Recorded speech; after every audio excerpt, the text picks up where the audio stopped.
Chapter 220.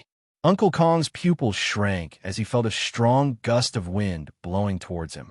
With a muffled shout, he clapped his hands together and released his grip on by Yulan's wrist in an instant. His right hand slashed out like a knife, knocking away by Yulan's other hand that was stealthily attacking him.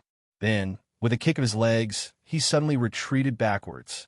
In such a short period of time, he had made the most correct response and used his valiant strength to temporarily force by Yulan to retreat. However, it was too late for him to do anything else. He could only raise his arms to block both sides of his face and wait for Su Li's attack to come down. This was a very ugly posture. This was a humiliating posture for passively taking a beating, but it was also the most effective defensive posture. Uncle Kong had been through hundreds of battles and did not care about advancing or retreating for a moment. He only knew that the young man that young Master Dohai wanted to deal with today was not easy to deal with. He had to first block this fierce attack and stabilize the situation before asking for anything else. Su Li's right arm landed heavily on Uncle Kong's arm, which was placed vertically on his cheek, making a heavy muffled sound.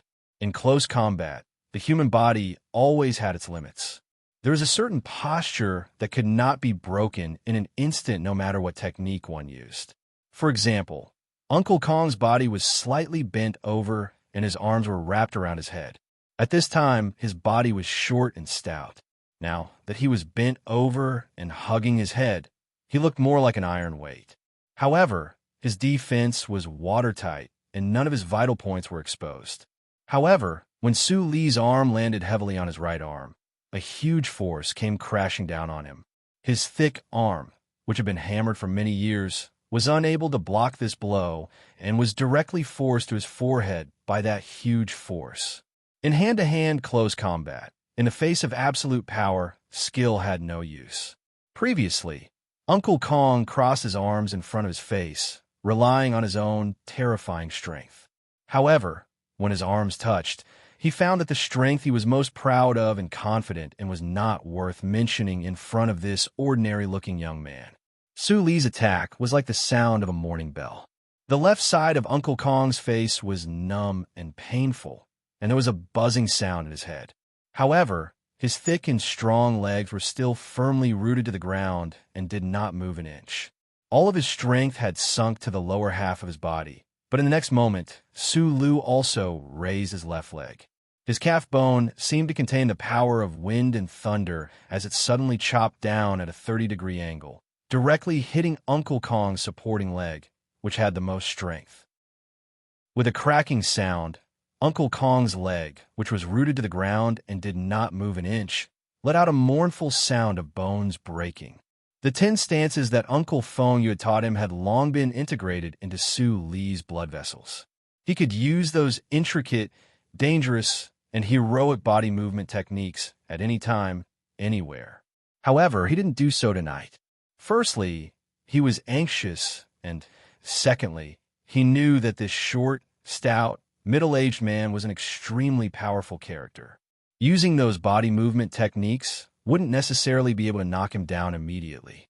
If he allowed his opponent to temporarily withdraw from the battle, he would waste the trap that by Yulan's dagger had lured out, and there would be even more trouble later on. Therefore, when he made a move, he would strike without hesitation. Just like that night in the forest garden, when Madman Li, dressed in a military uniform and with a childish face, attacked fiercely and unreasonably. Then he kicked out with his leg, just like that year on the ancient bell, when the chubby captain with a harmless smile on his face suddenly focused and attacked with wind and thunder. Su Lu was a person who liked to ponder. Whether it was in terms of mechanics or fighting, he would always learn from excellent people and analyze them afterwards. That was why he could remember the postures and angles of Captain Tian's kick so clearly. And what was very strange was that whether it was Madman Li's terrifying attack or Fatty Tian's long leg, they seemed to be related to the 10 postures that he had learned since childhood. It was very easy to learn, and it was very effective. Tonight, he chose the fighting style of the 2 strongest people he had ever met in his life. He attacked horizontally and directly, and at a 30-degree angle, he did not give his opponent any chance to retreat. He used one arm to disturb his opponent's mind, and one leg to break his opponent's leg. After the crisp sound of the leg breaking, Uncle Kong fell down like a falling iron tower. He sat on the smooth ground of the side courtyard, and there was no trace of the spirit of a master. At this moment, the personal bodyguard of old Master Lin stared at Su Lu, who was not far in front of him, in disbelief. His face was pale, and he seemed to have thought of something. He had completely forgotten the pain of his broken leg. If Uncle Kong had not concentrated his strength on his lower body to resist Su Li's horizontal attack, then when Su Li's leg came, he might have been kicked away like a kite under the night sky in July, but he would not have suffered such a serious injury. It could only be said that Su Li's move, which had been accumulating power for a long time, was extremely powerful and ingenious. Your surname is Li, not Su. Uncle Kong's pupils shrank, and his face was pale. He stared at Su Li's plain face and suddenly said in a trembling voice. His expression at this time was like he had thought of a particularly terrible story from a long time ago. Your surname is Li. You are from the Li family. Listening to Uncle Kong's mournful voice, Su Lu was startled. He immediately thought of the relationship between Uncle Kong and the Lis of Philadelphia. However, his trembling power had long been hidden under his skin, so he was not afraid of others guessing something from this aspect. But why did the master in front of him have such a strange expression at this time? Could it be that the Lis of Philadelphia had such a terrifying position in the hearts of these people? Sorry.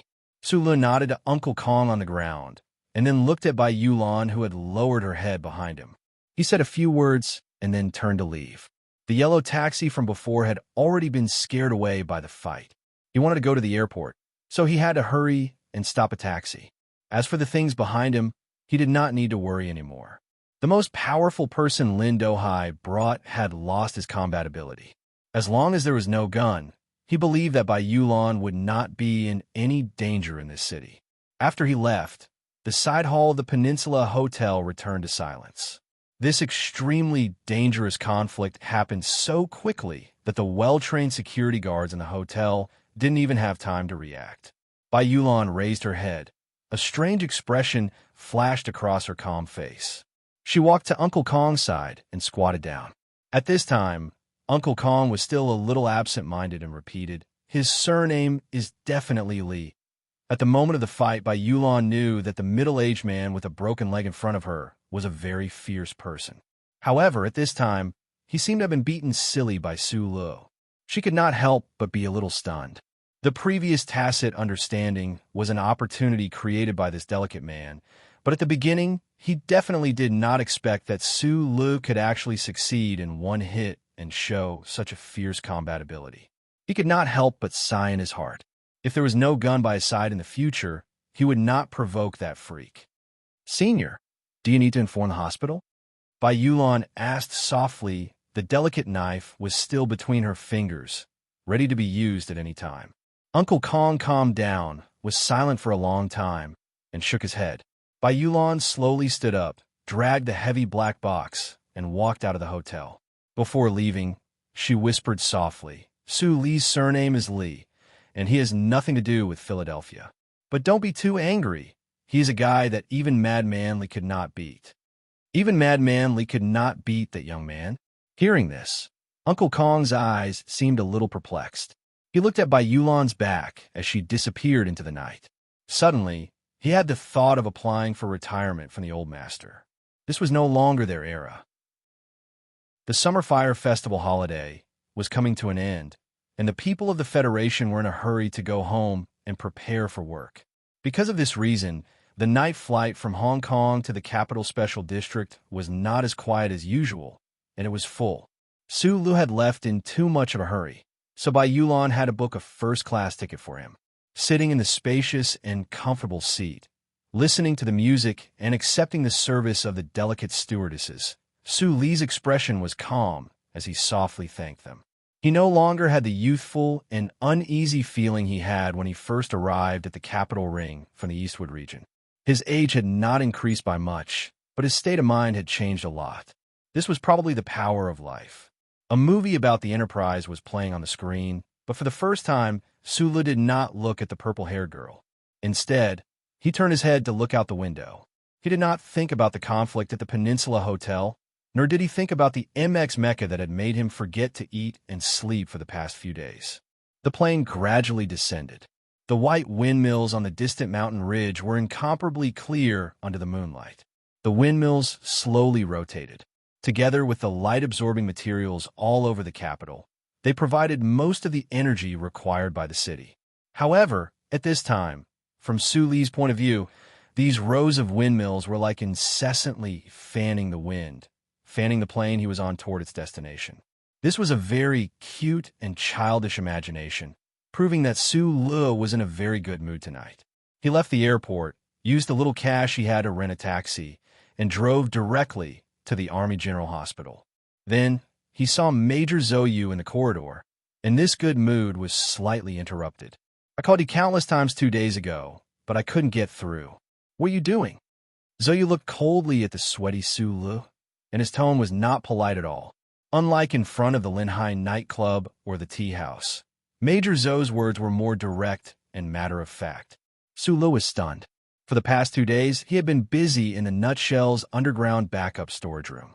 His mobile phone signal had been blocked, so naturally, he could not receive the phone call from the capital. If it had been in the past, perhaps he would have felt displeased in the face of Zoyu's tone. However, at this time and place, this officer was using the tone of a brother-in-law lecturing his brother-in-law to lecture him. He could not express any opinion. Walking into the ward and seeing the slightly haggard girl on the snow-white bed, Sulu subconsciously softened his footsteps. The lights in the ward were not turned on. Zoe was staring blankly out the window. In the dark blue night sky, there were occasional streaks of light that flashed like flowing flames. Sulu walked to her bedside and lowered his body to look at the sleeping newborn. Endless tenderness grew in his heart. After a long time, he asked nervously, "What's his name?" "It's a boy. His name is Lu Hua." Zoe turned her head and looked at him quietly. She replied with a smile. Chapter 221. The Federation Hospital strictly prohibited testing the gender of the fetus beforehand. Although not many families cared about this issue now, this rule, like the first charter, had been strictly enforced since many years ago. No medical institution dared to violate it. During these months, Sulu and Zoyu tried to guess the gender of the little life in her belly, but only he knew. He wanted it to be a girl. Perhaps this kind of thinking was a little rustic and boring, but Sulu was such a person. Boys were more like their mothers, and girls were more like their fathers. Although he and Zoyu were now friends who talked about everything and had a strange relationship, in the end, he still wanted this child to be more like his brother, Shi Qinghai. "What's his surname?" Sulu asked this important question with some difficulty. Zoyu laughed coldly and looked at him with a hint of mockery. At this moment, she didn't look like a mother who had just given birth. Instead, she looked more like the cold girl in red in front of the nightclub in Linhai. "What do you want his surname to be?" Sulu lowered his head and didn't say anything. Only at this moment did he understand how unfair it was to Zoyu that he wanted to leave his bloodline for Mr. Shi. "Fill in your name in the father column. This can always be changed. As for the surname, use mine for the time being." After 2 days of rest, Zoyu's spirit was much better than when she had just given birth. That was why she had the energy to stare at the streaks of fire in the night sky outside the window. July was the summer of planet S1. The small celestial bodies in the galaxy would rush into the orbit of planet S1 like moths to a flame. They would rush into the atmosphere and become a dense meteor shower. Zoyuhua, Shirliyuhua, Suyuhua. Sulu scratched his head and freely combined the 3 surnames with the name Liuhua. He always felt that it didn't sound good. However, the faint knife scar under Zoyu's cheek reminded him that this unmarried mother had courage and determination that no one could match. She might have named her child on a whim, but no one could change her mind. The newborn baby suddenly moved. Zoyu looked nervous. She held the baby in her arms, untied her clothes, and began to feed the baby. Sulu watched quietly from his side. He had no intention of avoiding it. He watched as the girl's abdomen gradually swelled. He watched as this little life grew. Although he was not the child's biological father, deep in his heart, there was still a feeling of gentleness. His relationship with Zhou Yu was very strange. There was no romantic relationship between the two of them, but they seemed to be able to reveal their truest thoughts to each other. Just like at this moment, he forgot to avoid it. Zhou Yu didn't seem to have any extra thoughts of being shy. In Su Li's eyes, this girl was just a mother, not a woman. In Zhou Yu's eyes, Su Li was more like a close friend, not a man. The child had already been born and needed a father. The Zhou family couldn't allow such a life to exist without a name. Su Li gently clenched his fist and asked softly, "What should we do next?" Hearing this, Zhou Yu still turned her body slightly, but there was a trace of coldness on her face. She said mockingly, "Marrying a blockhead like you is not the life I imagined." Su Li knew that she was speaking the truth. He shrugged helplessly and couldn't say anything else. At this moment, the door of the ward opened and a nurse walked in. She tilted her head slightly and looked at Su Li. She exhaled heavily and said, "You're Su Li?" Like a prisoner, Su Li rubbed his hands nervously, stood up, and nodded. "Your wife is giving birth. Where have you been these past few days? Do you know how many things you have to do?"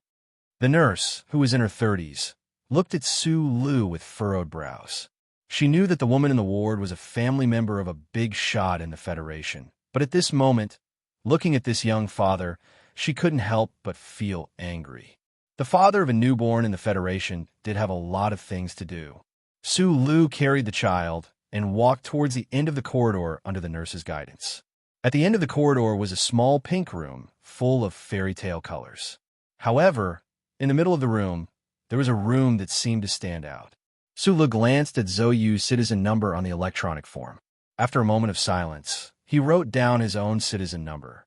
The newborn baby was put on an identification ankle bracelet and was carried into the pink room by the nurse. He leaned against the transparent glass window and looked at everything in the room nervously. This was a room that every hospital in the Federation had. Other than the birth parents of the newborn, no one else could go near this room. The newborn baby, who seemed a little uncomfortable because of the interruption of breastfeeding, lay on the soft blanket and moved the red carrot's arms and the white carrot's legs with some difficulty. It had no idea what was hidden under the blanket and on the workbench. Su Li looked at the scene nervously. He knew that when he was born, he had also gone through this procedure. Moreover, everyone in the Federation was already used to this. However, he, who had experienced so many things, was the one and only existence in the Federation. Therefore, he felt endless worry. Time passed very quickly. The newborn, who had been named Lu Hua, was carried out by the nurse. Su Li immediately looked at the skin on the back of the little guy's neck. However, he did not see any wound. He hugged the child tightly, as if someone wanted to take him away. The child started crying. Su Li hugged him even tighter. He stared into the nurse's eyes and said, "Why is he crying?" "Because you are hugging him too tightly." The nurse looked at him unhappily and said, "Go to the police station for a microchip verification within half a year. Then register your name." Su Li asked curiously, "Oh, are you also a staff member of the Bureau of Proclamation?" The nurse ignored him. Su Li could only carry the child alone and walk along the long corridor to the ward. He knew that Lu Hua, who was in his arms, was already different from when he was born. A brand new microchip had been implanted behind his neck. Su Li subconsciously felt a chill. He felt that a certain part of his neck was starting to heat up. Back in the ward, Zhou Yu did not feel anything strange. In the Federation, everyone would be stabbed when they were born. This was just a more common saying. In reality, no baby would feel pain. Probably only Su Li, who had been brought up by Uncle Feng Yu, who was a freak who could replace the microchip behind his neck, would be so nervous about such a thing. The ward was still dark. Zhou Yu hugged the child and lay on her side quietly. Su Li sat beside her. After a long silence, Zhou Yu suddenly said in a low voice, "I don't know if that person is still alive." Su Li knew who she was asking about. Perhaps Zhou Yu and Shi Qinghai did not have any feelings for each other. However, she had a child now. An unmarried mother who had just given birth was the most sensitive and vulnerable time. Su Li looked at the girl's messy hair. Suddenly, his heart ached. He said very seriously, "Don't worry. I will find him. Trust me." July's Lu Hua, a blind date. Zoe looked at the Lu Hua outside the window. It was not for the man she had met in the Golden Wind, nor was it for Su Lu, nor was it for Tai Ziwan. She did not know why, but she suddenly felt like crying. Chapter 222. The air conditioning system in the ward kept sending cool, fresh air into the room. The night sky shone in through the window. Su Lu sat quietly on the other side of the bed. He smiled and thought to himself that she was indeed the daughter of a minister. The delivery room actually had a hint of nature. Zoyu's back was facing him now. The soft silk blanket was draped around her waist. Her hair, which was like a waterfall in the past, had already turned back to black. It was carefully tied up and draped over the snow-white pillow. The contrast between black and white revealed a trace of quiet elegance. Su Lu looked at her and thought to himself that this was her true age. It was just that she was so young, but had already become a mother. He could vaguely feel that the other party's feelings were somewhat complicated. Unable to see the girl crying silently, Su Lu felt a little tired after the joy. He curled up in the chair and carefully placed his feet by the metal railings under the bed. His fingers slowly and subconsciously touched the back of his neck. Previously, when he had carried Lu Hua to that room, he had been a little nervous. Even now, he still felt that it was a little strange. 2 years ago, in the forest in the suburbs of Hushi region, under the invasion of the heavy rain, he had replaced the chip at the back of his neck. That kind of heart-wrenching pain was still a little frightening when he thought about it now. Why was Lu still able to sleep so soundly just now? Could it be that it was just a problem with the device?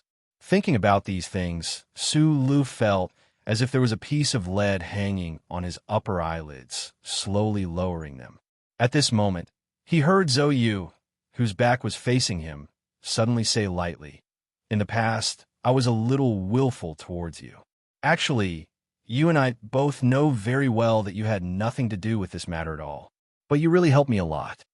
Her white, jade-like face was stained with blood. Zhou Yu's attitude of giving birth to a child out of wedlock at all costs was the fundamental reason why she was able to keep the child in her womb. But at the beginning, if she had not met Su Lu, and if Su Lu had silently and embarrassedly taken up the blame that was painted black, the pressure on her family would have been much greater. She might even have given up on this little life at an early stage. "I was thinking that I've always owed you a thank you." Zhou Yu quietly leaned against the pillow and stared at the newborn in her arms without blinking, as if she was afraid that if she closed her eyes, the child would disappear. After a moment of silence, she said, "Don't say that Shi Qinghai is the one who should thank you. This child has nothing to do with him. I've almost forgotten what he looks like. Don't always mention him and make me upset." Su Lu slowly opened his eyes and looked at the girl's back. After a moment of silence, he smiled. "What were you doing 2 days ago? Why couldn't I get through to you?" Major Zhou Yu had asked the same question earlier in the corridor, but he had used a questioning tone.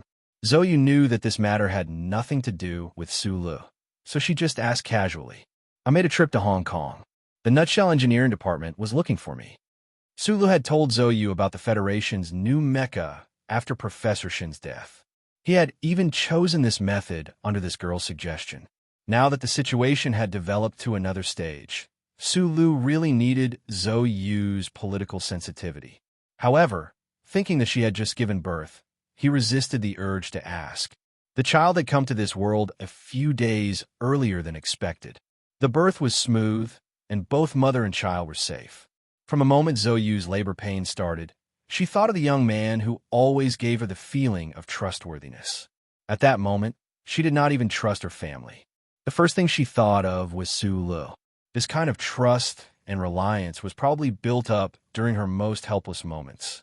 She knew Su Li's personality, so when the call did not go through, she knew very well that something very important must have happened to Su Lu.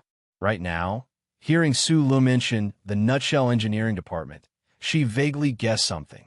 However, even though she was not sleepy at the moment, she was still a little tired, so she decided to discuss this matter later. "Sometimes, I really feel like you're a good guy." Zhou Yu curled her body slightly, her back facing him, and said sarcastically, No woman would like this kind of personality. Having lived together in the apartment for so many days, Su Lu had long gotten used to Zhou Yu's sharp and merciless tone. Hearing these words, he was somewhat unnaturally reminded of the girl he had met in Hong Kong, Nin Xiangmei. That beautiful and quiet girl seemed to have some feelings for him. He scratched his head awkwardly.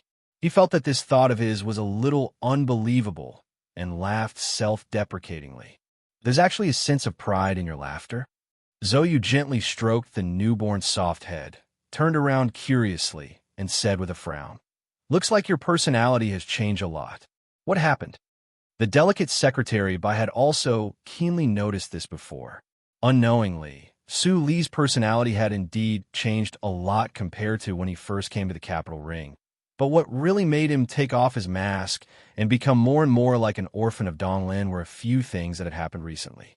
In the past, he was most afraid of the omnipotent federal central computer of the Bureau of Proclamation. But now, that great existence seemed to have already invaded his brain and did not ask the Federation government to arrest him. On one hand, it could be that the charter still did not recognize his original identity, and on the other hand, it could be that the other side had some kind of goodwill towards him. Sulu would think about these fairy tale-like benefits, but he also knew that he was already a dead horse. If that was the case, why should he worry? Then there was the terrorist attack at the concert, the MX Mecca in the engineering department, and that extremely arrogant back view of Lin Banshan on the train, which instead made him seem incomparably open-minded and as quiet as the sky. These few things made Su Lu shed his great fear, strengthened his resolve, increased his confidence, and found the emotion of appreciation. After all, he was just a young man who had just turned 20. Perhaps he would always be that youth on the inside, but on the outside he would gradually become more mature, more confident, and gradually show a kind of delightful frivolity at the right time. At this moment, Su Li's cell phone in his clothes suddenly rang. It was an email, and the sender was extremely unfamiliar. He subconsciously pressed the check button, but what greeted him was a line of lyrics about the song 27 Glasses of Wine. He abruptly stood up, his gaze moving from the phone to Zhou Yu's face, and quickly left the ward. Zhou Yu was slightly startled. She thought that he had some urgent matter and didn't want to disturb her rest, so she didn't pay him any mind. It was only a few steps to the door of the ward, and in the time it took to walk, Su Lu had already used his fastest speed to reply a few words. He was worried that the other party would be like in the past, discarding a number in a few seconds and then never being able to find him again. His reply was very simple, but he believed that he would definitely be able to contact the other party again. Zhou Yu gave birth to a son for you. Standing in the dim light outside the ward, the cell phone in his hand never rang again. Su Lin knew that the rascal prince must have disappeared into the sea of people in the Federation again. He couldn't help but feel a faint sense of loss. When he thought of Zhou Yu and the newborn in the ward, he felt even more resentment towards the other party, but he immediately understood that this resentment was completely unreasonable. As long as the Bureau of Proclamation didn't actively track down Shi Qinghai, no one would be able to find him. The handsome man who always made him extremely dirty had graduated from the first military academy with the highest score and had undergone dual professional training from both the anti-government army and the Federation Investigation Bureau. This kind of person could always become a shadow if he wanted to, and could only be vaguely felt, but could never be found. Why did Shi Qinghai contact him at this time of all times? Su Lu just thought of this question. He lowered his head to look at the screen, but there was nothing special in the email, just a few lyrics and a small attachment. Su Lu stared at the attachment, knowing that this was the problem. However, the workstation that could completely block wireless signals was still in Hong Kong, so he was very careful not to download the attachment to his phone. Walking back to the ward, he stared blankly at Zhou Yu's closed eyes. Looking at the girl's slightly chubby, pale, and haggard face, he didn't know if he should tell her that the child's father had appeared again. S1 was a port city in the southernmost part of South Kazhou. Due to its proximity to the equator, the summer nights here were hotter than those in the capital or port cities. Fortunately, this small town had a sea breeze all year round, and there were no rows of tall buildings that concealed the heat. Therefore, the night in this small town had a faint trace of sweet coolness that penetrated the heart and lungs. Shi Qinghai was wearing a very large floral shirt and a pair of beach shorts. He sat on top of the fishing boat, soaking his bare feet in the cool sea water. He was smoking while squinting his eyes at the faint lights in the distance. He influenced Su Lu to smoke, drink, and listen to ancient songs. Su Lu also influenced him in some aspects. For example, when thinking about things, they both liked to squint their eyes to the extreme. However, when Shi Qinghai squinted his peach blossom eyes, he looked even more charming. If a woman saw this, she would probably faint. Only 2 buttons of his shirt were buttoned, revealing Shi Qinghai's bronzed chest. Life by the sea was very peaceful and clean. Therefore, he was cleaned up by the sea breeze and the sea rain. He looked even more refreshing and charming than when he was in Linhai. There was no fire on the fishing boat. Shi Qinghai found this semi-abandoned place in the HDD Bureau's files. He had been there for 2 days and 2 nights. The Federation strictly prohibited the killing of wild animals, but it didn't seem to have much compassion for the fish in the water. Shi Qinghai used to use a mocking tone to criticize the profession of his teacher. He also wondered if one of the members of the 5-person team was too fond of eating fish. Thinking of the chubby and cute teacher who jumped off the building, Shi Qinghai frowned slightly. He blew a puff of smoke. The ashes of a cigarette fluttered in front of his eyes and slowly fell into the dark, abyss-like sea. The cigarette, but between his lips, lit up a little. With a soft sound, he threw a metal mobile phone into the sea. After doing all this, he still didn't get up. Like a child, he happily soaked his feet in the sea with an innocent smile on his face. After a long time, the cigarette between his lips burned to the end. Shi Qinghai put it out with 2 fingers, took it down, and carefully put it in the backpack beside him. When it came to details, as a professional, he would never be careless. The mobile phone that he bought on the street couldn't find any clues, but the saliva left on the cigarette could be found. Even if he threw it into the sea, it still wasn't safe. He stood up from the fishing boat, but his movements were slightly uncoordinated. He looked down at the wound on his left leg that was gradually healing. He secretly prayed that the blood from a few days ago had been cleaned up. Limping into the quiet cabin on the fishing boat, Shi Qinghai moved a chair and sat down. Under his feet, a man was lying on the ground. There were no fatal wounds on the man's body, but his clothes were badly damaged. A towel, which was almost unrecognizable, covered the man's face. The slightly cold sea water was sucked up from the sea by a thin pipe and was constantly pouring on the towel. This was the most notorious water torture of the Federation Investigation Bureau. On the one hand, it could avoid the angry members of the Federation Management Committee who waived the Human Rights Charter, and on the other hand, it could cause great harm to the person being tortured. Shi Qinghai had already become a wanted criminal in the Federation. Naturally, he didn't care about the members of the Federation Investigation Bureau and human rights like he did in the Federation Investigation Bureau.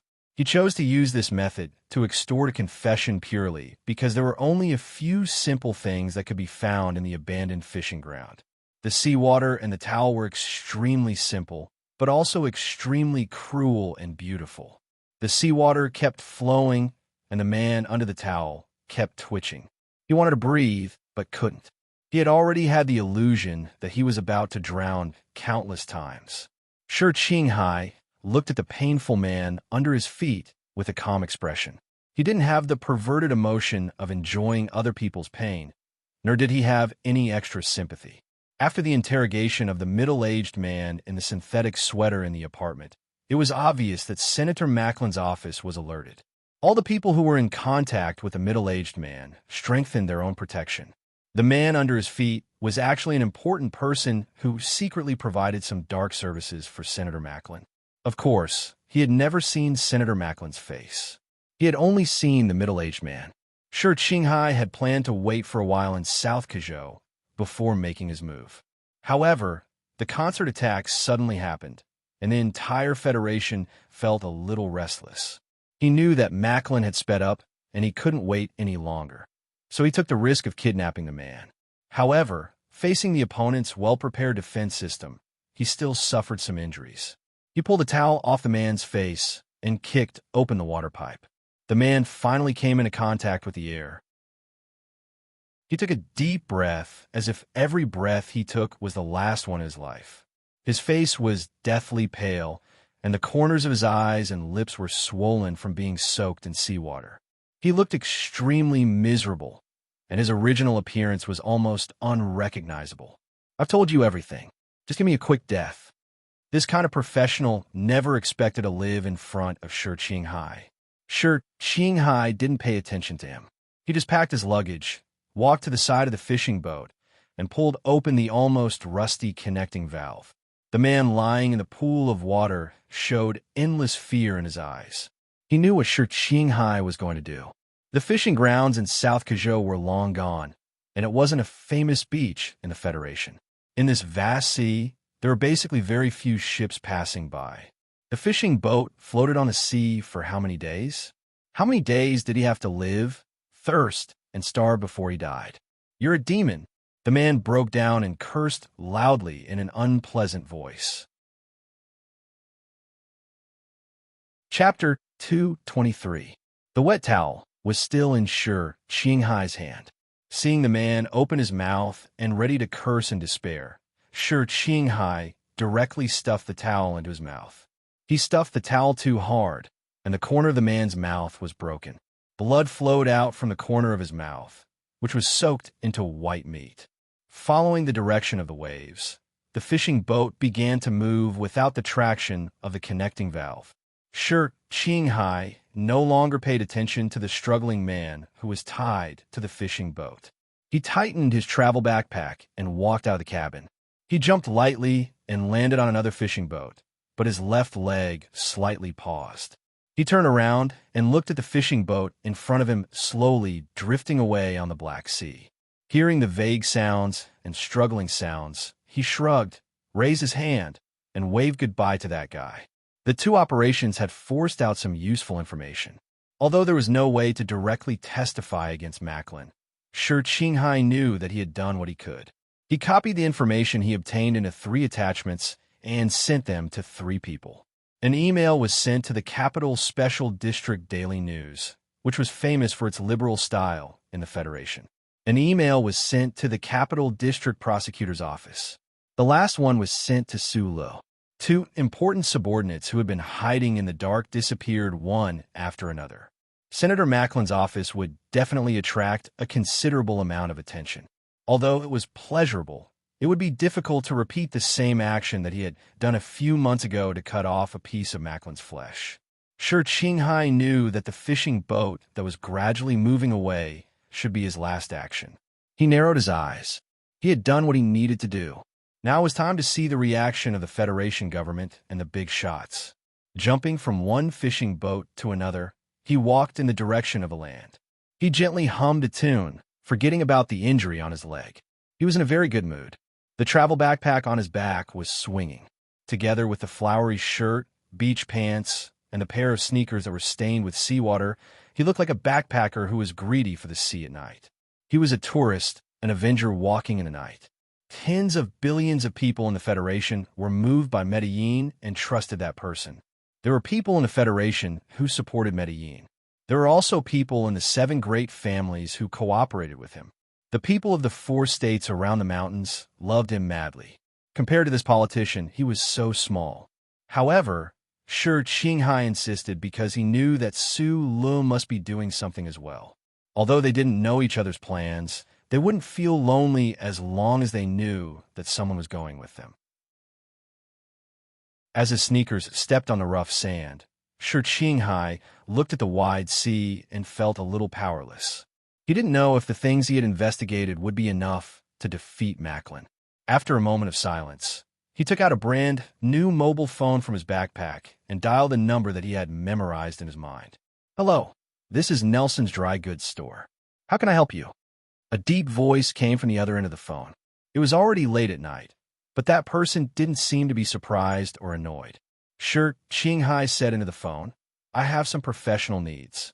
After a moment of silence, The person on the other end of the phone said cautiously, "Which customer recommended you?" "Sure, Qinghai," said a name. With the two intelligence networks of the Federation Investigation Bureau and the anti-government army, he had obtained a lot of useful information before he became a wanted criminal, such as the black gun dealer called Nelson's Dry Goods Center. Sure Qinghai stood under the sea cliff with his backpack and said, "I want a gun, a big gun." After working for 2 days and 3 nights in Harbor City without sleep, Sulu slept soundly beside Zoyu's bed. After the fight with the bodyguard of the Lin family, he had to travel thousands of miles overnight. After all, he was not an Iron Man after all. Waking up in the morning light, he stretched his sore body. He didn't want to disturb the mother and son sleeping soundly on the bed, so he quietly walked out of the ward.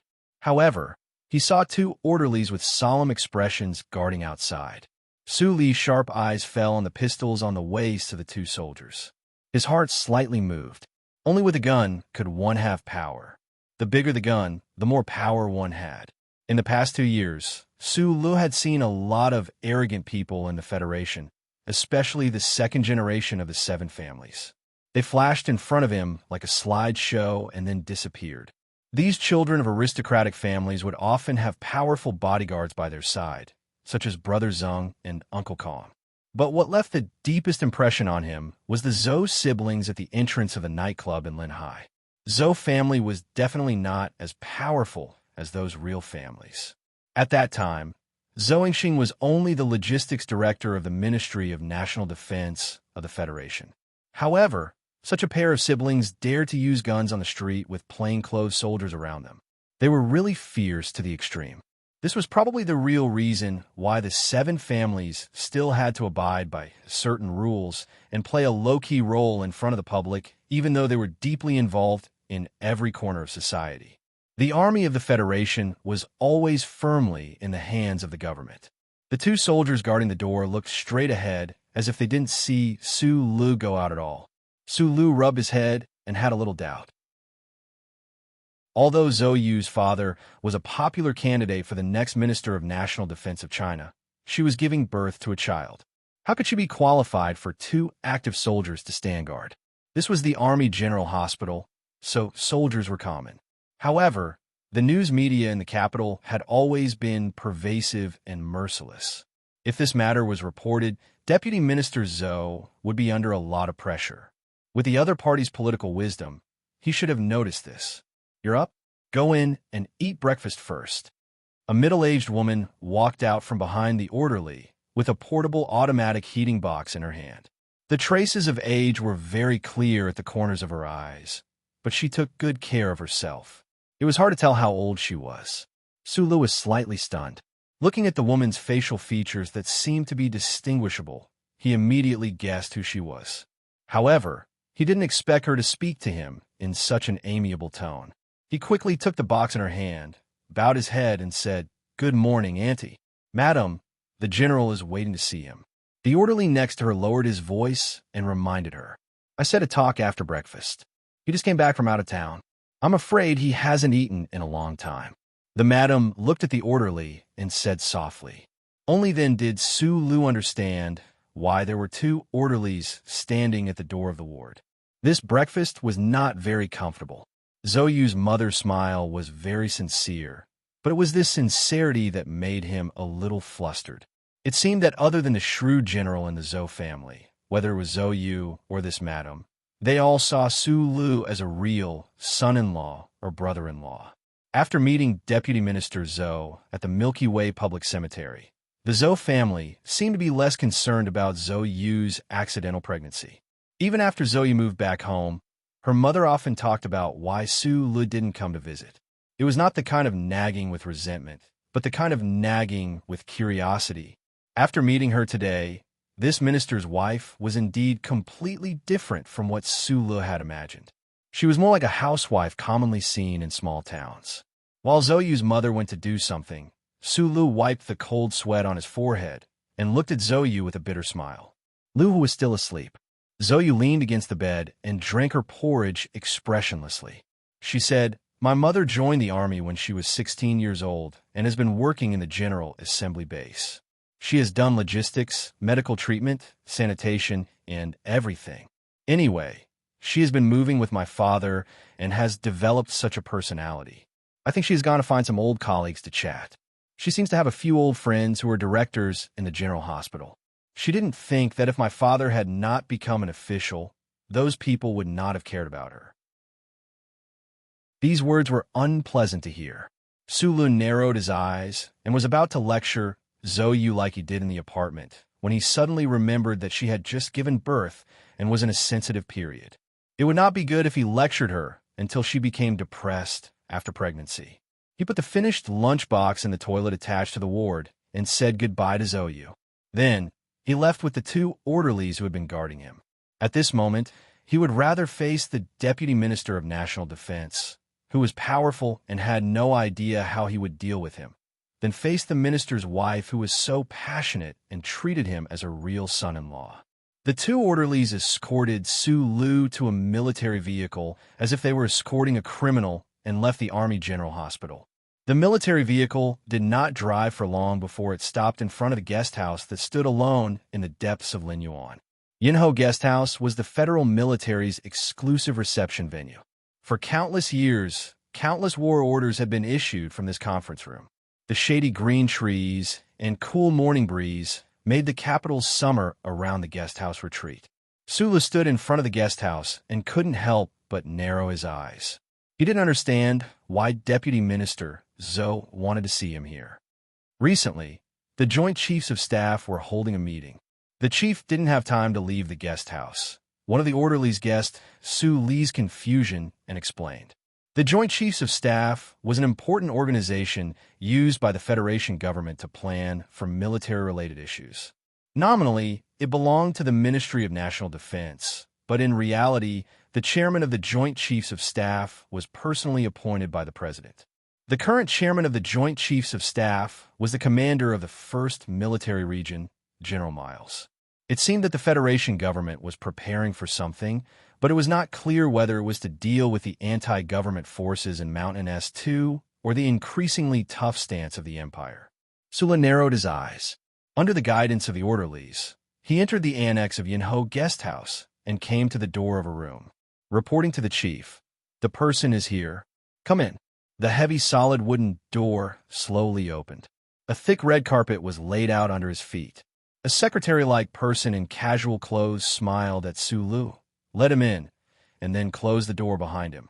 A general's uniform was casually placed on the table. 2 stars shone in the dark. Zhou Yingxing, wearing a plain white shirt, sat on the light, old-fashioned sofa. He wore a pair of glasses and carefully read a document. Chapter 224. He had no desires, so he was strong. If he did not have a guilty conscience, he would be able to sleep peacefully even if the cold wind hit the iron door in the middle of the night. The mother and daughter in the Army General Hospital might be pitiful, but this had nothing to do with Su Lu. It could even be said that the role he played in this matter was very commendable. The general on the sofa knew this very well, so logically speaking, Su Lu should not feel nervous or pressured when facing Zoyu's father. But when he walked in front of the sofa and silently saluted, he still felt that in this spacious and somewhat simple room, the thick red carpet under his feet and the yellow wallpaper on the walls still made him nervous. It was a bit like the feeling he had when he saw Lady Tai for the first time at the back of Macho Mountain. But today, this feeling was more real and more realistic. The general who sat firmly on the sofa had white hair. In a place like the Cloud Queen Hotel, which was filled with the aura of a soldier, he looked very dignified without being angry. The Deputy Minister of Defense was an important cabinet member. In the political system of the Federation, he was also a very important person. But in terms of real strength, he was actually far from being comparable to the president of the same rank or the 3-star female general of the Federation Space Fleet. But Deputy Minister Zhou on the sofa was different.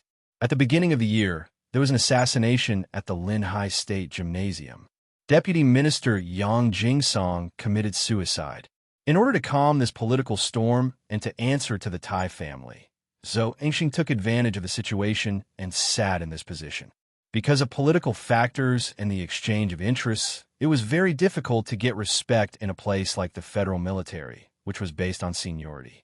But after only half a year, he began to steadily exert his influence in the military. This general's ability, under his quiet appearance, was evident. If that was all, it would be fine, but the problem now was that everyone knew that after this year's presidential election, if Senator Pabre was successfully elected president, the man on the sofa would become the Minister of Defense. Only one word was missing.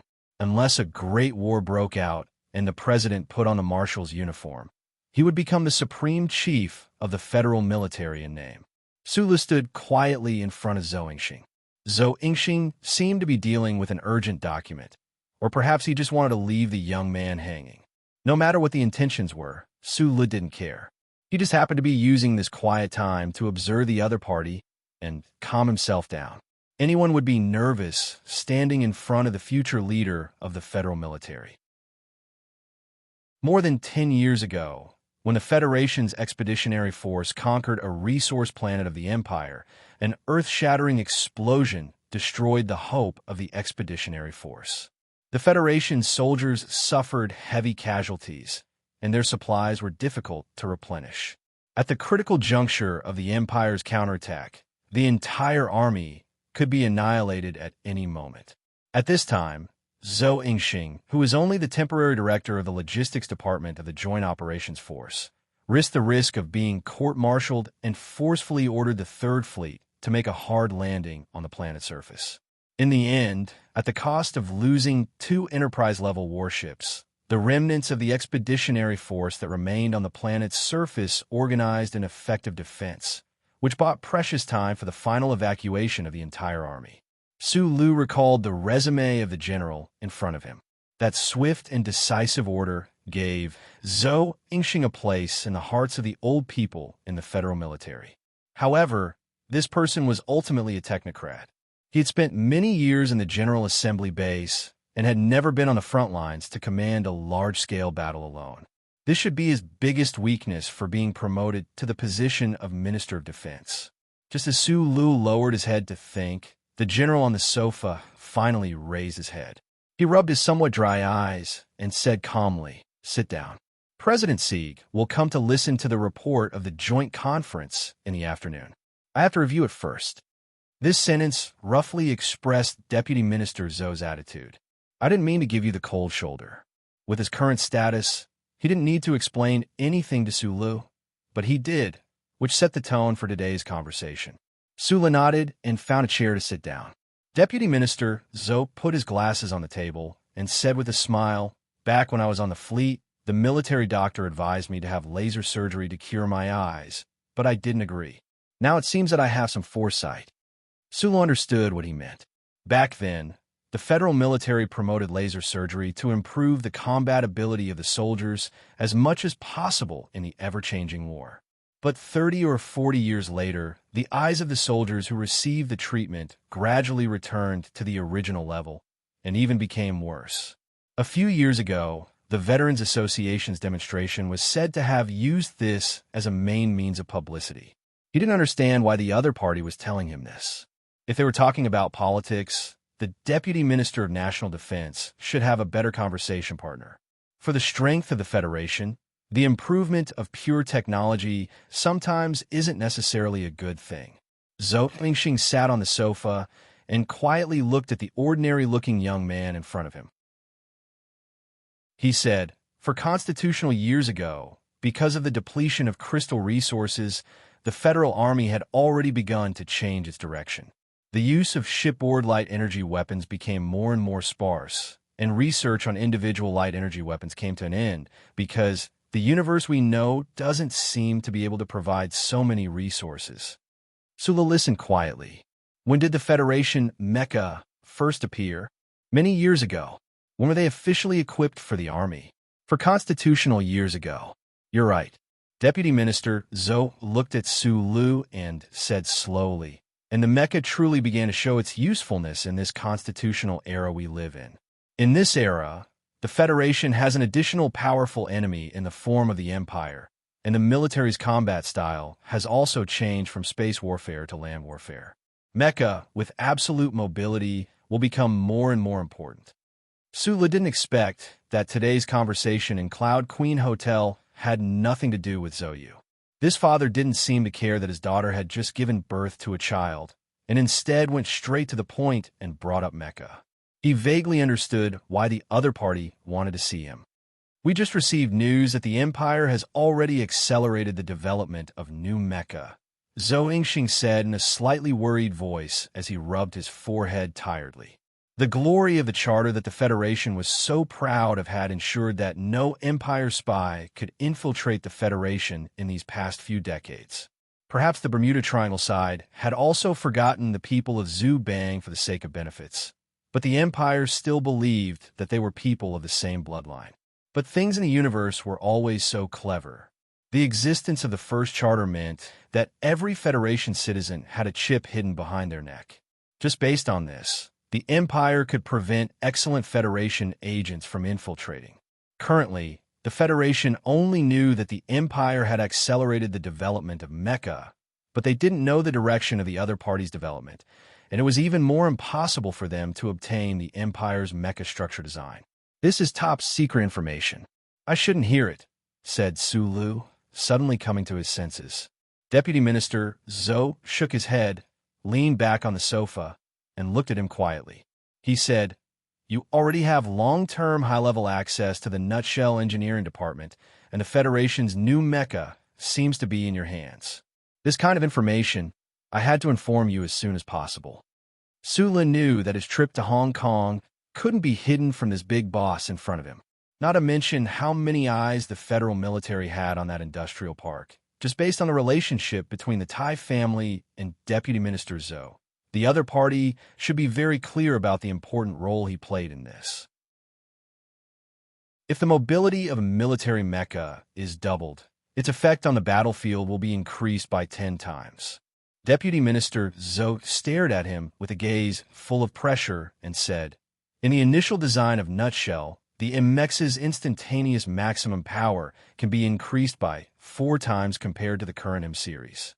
You should know very well what this means. I used to work at the General Assembly base and had a lot of dealings with Nutshell, so I know very well the importance of this matter. In reality, everyone in the military knows very well that the MX will be a sharp blade in the future war with the Empire, a big gun. This is what we have been waiting for all these years. I hope you won't disappoint us." Such a simple sentence, but it was like a mountain pressing down on him. Though Deputy Minister Zhou was referring to naturally included the generals in the Federal Army who had made astounding contributions. Would that include the god of war from the Leaf family in Philadelphia? Sulu suddenly felt his shoulders become heavy. "I don't care about the results of the presidential election. I also don't care if the scientists of the Federal Academy of Science will participate in politics. I only care about the MX." Deputy Minister Zhou looked at him coldly. "I'm a soldier. As long as this mecha can be developed, no matter if it is the Ministry of Engineering or the Academy of Science, I will be grateful to them." Sula knew that the words of the general in front of him were somewhat sincere. If they were true, a trace of respect involuntarily rose in his heart. There were many heroes in the Federation, especially in the military. This kind of iron-blooded soldier who didn't care about his own future and only thought about the future of the Federation was actually the big gun that could lift countless stars. He lowered his head. He knew that perhaps Zoyu's father didn't know that he had previously tampered with the core data. But in today's meeting, the other had habitually started to beat him up, warning him not to make any mistakes on this important issue that concerned the future of the Federation. "I will make the best use of my time." Sulu raised his head and looked seriously at the general's slightly tired face. "You should stay in White Water for now," Deputy Minister Zhou instructed. "Later, the secretary will leave you a phone number. In these next few months, if you have any problems, you can ask him to help you." After a slight pause, this big boss of the Ministry of Defense narrowed his eyes and said, "This is a confidential matter of the Federation. You can apply for a sum of money from the Ministry of Defense. Don't reach out to the Leaf family's 7th brother anymore. That family of businessmen." The evaluation stopped there, but there were still many unfinished words. Sulu lowered his head slightly and sighed his heart. He knew that from today onwards, he was considered to have truly become a soldier of the Federation. He suddenly raised his head and asked, "Is the joint conference these past 2 days related to the terrorist attack at the gymnasium? Is the Ministry of Defense preparing to restart the delayed spring offensive?" Deputy Minister Zhou's gaze scraped across his face like a knife. After a moment of silence, he lowered his head and said, "This is not something you should be asking." Su Lu pressed lightly on his phone through his clothes and suddenly said, "I think that incident was done by Senator Macklin." Chapter 225. Even Su Lu himself didn't know why he said such a thing. Zhou Lingxing slowly raised his head and looked at him, but he didn't say anything. He put on his glasses again, lowered his head, and began to carefully read the document that required Mr. President's review. Silence sometimes represented one's attitude. Su Lu believed that this deputy minister didn't know the inside story of the incident at the beginning of the year. Tai Ziyuan's whereabouts were leaked by Zhang Xiaoming, and Zhang Xiaoming was someone from Senator Macklin's office. However, the other party was still silent, which meant a lot of things. He lowered his head tiredly and didn't say goodbye. He silently turned around and left. After he left the room, Deputy Minister Zhou raised his head again and put down the document in his hand. Some complicated emotions floated in his eyes. The terrorist attack in S2 Mountain Ring 4 State had shaken the entire Federation. Both the Federation Investigation Bureau and the military were secretly stepping up the investigation. The most important thing was that the Bureau of Proclamation had some faint clues, but he couldn't say anything to Su Lu. Still thinking about that little girlfriend, Zhou Lingxing gently stroked the white hair on his forehead and smiled. The incident in Linhai State had already ended. Since that madam's anger had been quelled, no one would open the lid of the pot. Although that incident might be related to Senator Macklin's office, the real assassins were indeed Deputy Minister Yang and the hot-blooded soldiers of the 2nd Military Region.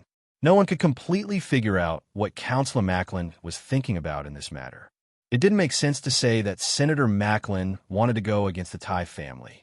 This included the terrorist attack this time.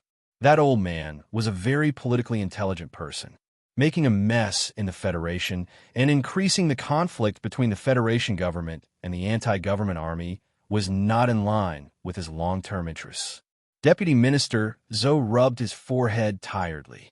He felt that although Su Lu was calm, he was still too hot-blooded and had too many hot-blooded habits. His words were too irresponsible. However, why did this little guy remind him of this? Did he find some clues? He closed his eyes and muttered to himself in a voice that only he could hear. A soldier can have his own thoughts, but an army can never have its own thoughts. Su Lu, you must understand this in order to become a true soldier of the Federation.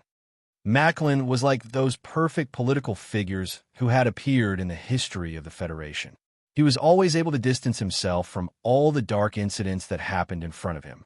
Even if there were people who doubted him, they could only remain silent in the face of his high reputation and qualifications and in front of the voters who supported him. After Su Lu had said those words earlier, he knew that they wouldn't have any effect. The higher the position of an important person, the more careful they would be when expressing their opinions. In a situation where there was no concrete evidence, no one would express biased emotions. Deputy Minister Zhou's silence was to be expected. That secretary had been waiting for him outside the door. When he saw him come out, he smiled and led him to an office on the side of the building. His military boots made no sound on the soft red carpet. Su Lu followed behind this secretary. Those fully armed guards, standing on both sides of the corridor, saluted silently and forcefully. The military hierarchy was strict. The scene of saluting along the corridor made Su Lu feel a sliver of respect he had never felt before. He clenched his fists lightly to calm himself down, telling himself that this was only because he had the data related to the MX Mecha in his head. In that office, Deputy Minister Zhou's secretary took out a folder from a safe and handed it to Su Lu. He smiled and said, "This contains a pass from the Ministry of Defense, as well as a promotion order.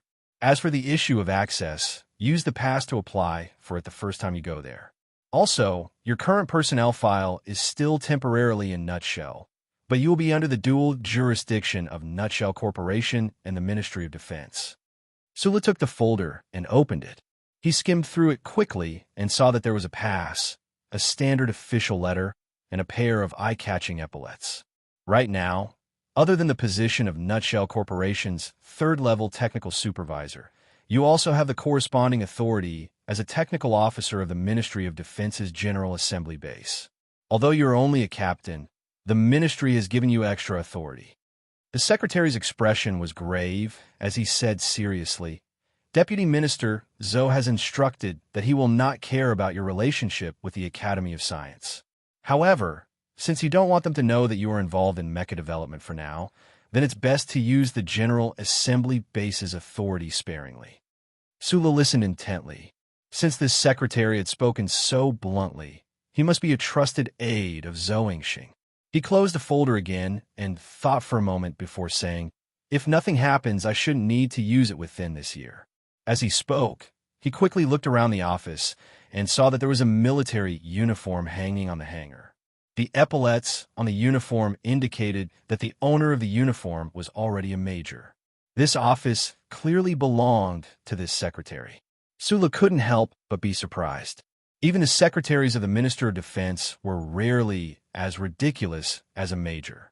The secretary noticed his gaze and explained with a smile, I followed Director Zoe from the General Assembly Base all the way here. I've earned my rank, but I don't have a suitable position yet, so I've been following the old chief. Su Li's heart skipped a beat. He knew that if Zhou Yingxing was able to take charge of the Ministry of Defense in the future, this secretary in front of him would definitely have a meteoric rise. He had just gone to Hong Kong 4 days ago and entered the Nutshell Corporation's engineering department. Today, he had received the promotion document and the relevant authority from the Ministry of Defense. It must have been done overnight. This secretary in front of him must have put in a lot of effort. What's your surname? My surname is Jiao. You can call me Secretary Jiao. Of course, if you want, you can also call me Brother Jiao. This secretary was obviously good at talking. He didn't seem like someone who had been following a leader for a long time. Su Lu reached out his hand and said with a smile, I should call you sir. Major Jiao shook his hand and said seriously, I believe that if MX can succeed, you will become the youngest major in the history of the Federation.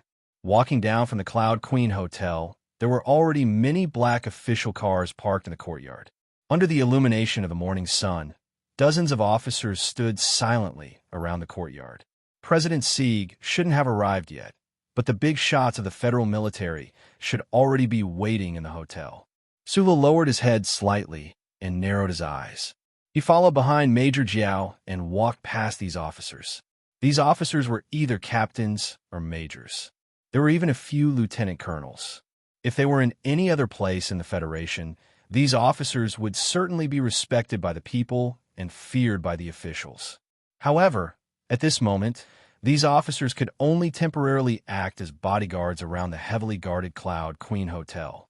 Seeing this scene, Su Lu couldn't help but laugh at himself when he thought of the captain epaulets in the folder under his arm. He felt a little embarrassed for his previous faint excitement. Becoming a federal military mechanic engineer was one of his 2 dreams since childhood. Now that he was a technical captain in the Federal Army and also had the authority of the General Assembly Base, it was inevitable that he would feel some satisfaction from his dreams turning into reality.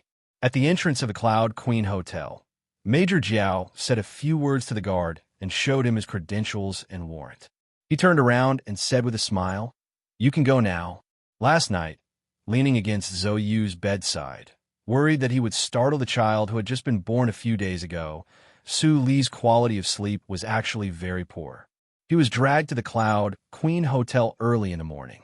While his mood was relaxed, he was actually a little sleepy.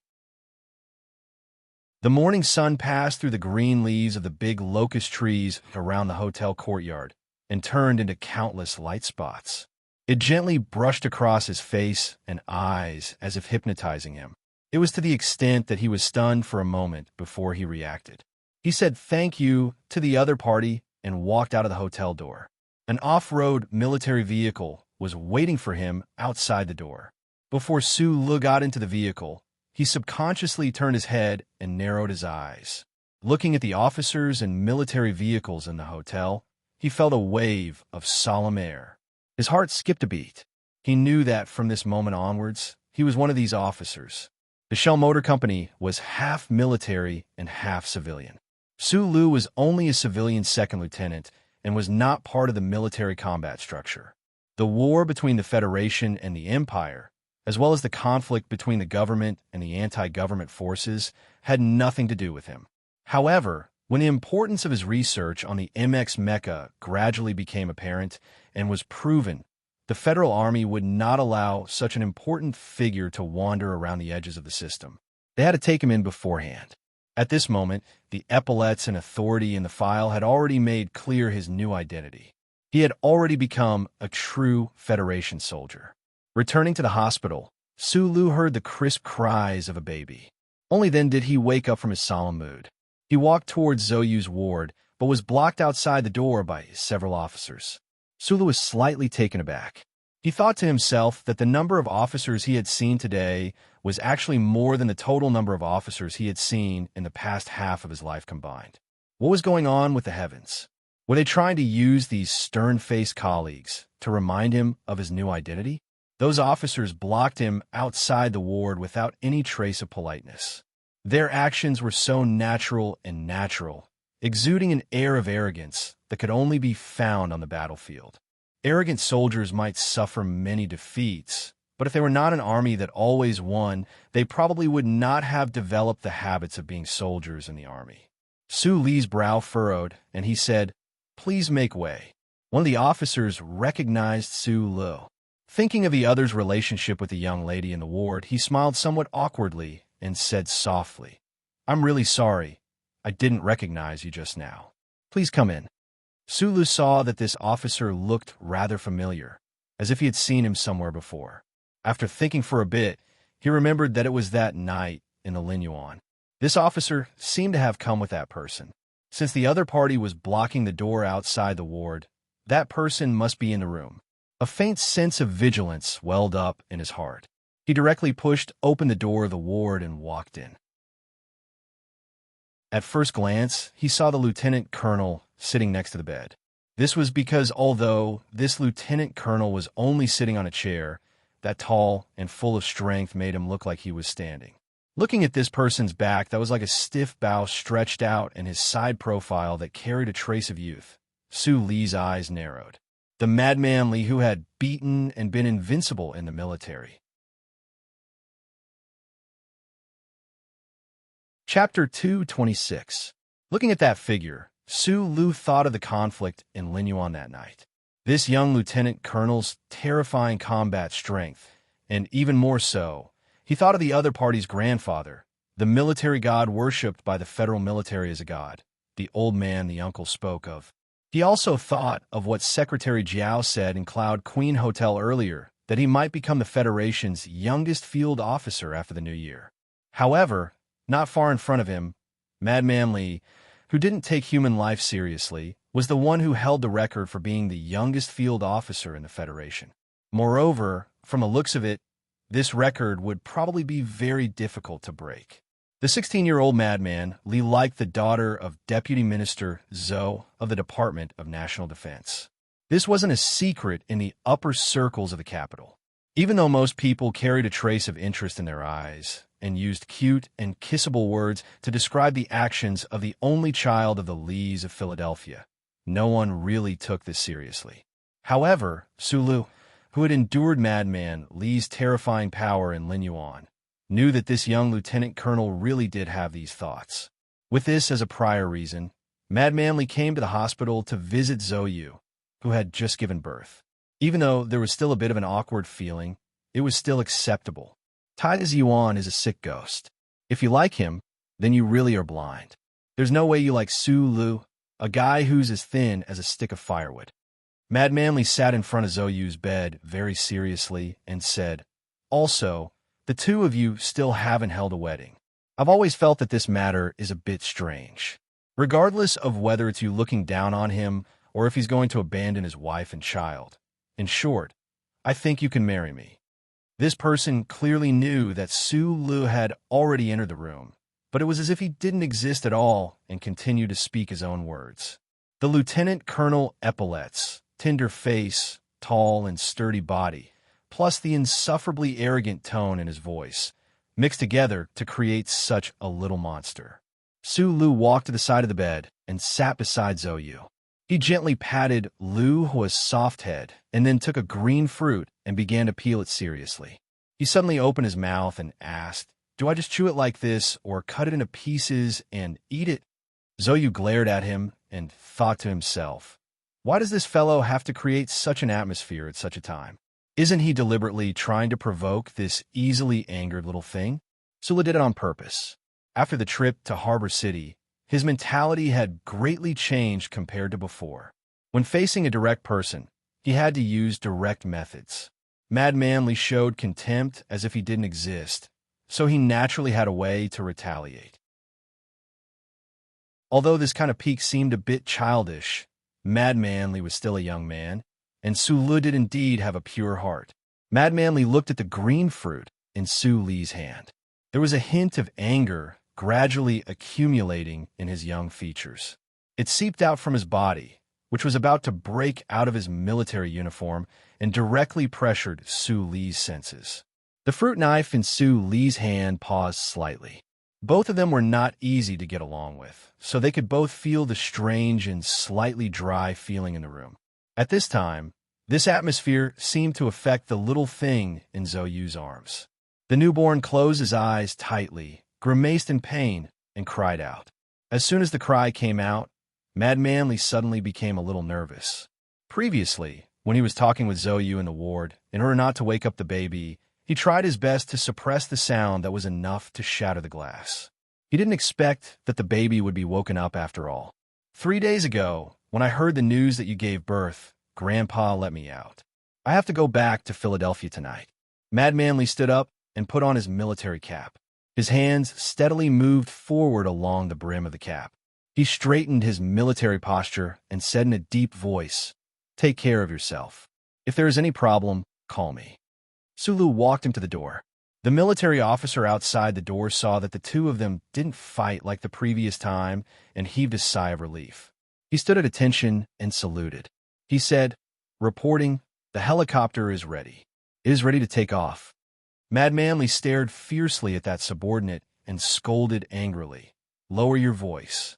What a bastard. Don't you know that a child needs to sleep?" Sula glanced at him and thought to herself, "Your voice seems to be louder."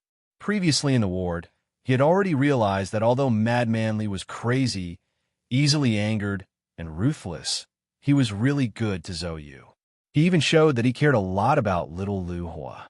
At this thought, he had a better impression of this successor of the Lees of Philadelphia. However, at this moment, Mad Manly turned around and looked at him coldly. He put his hands behind his back and said, "I said before that I will beat you to death." Sula looked at Madman Lee's clear eyes that had a trace of madness. He smiled and said, "I haven't heard it before." Madman Lee was tall and sturdy. At the age of 16, he was already half a head taller than Su Lu. He looked down at Su Li's hateful face and said word by word, "At this time, you heard it." Sula looked at him quietly.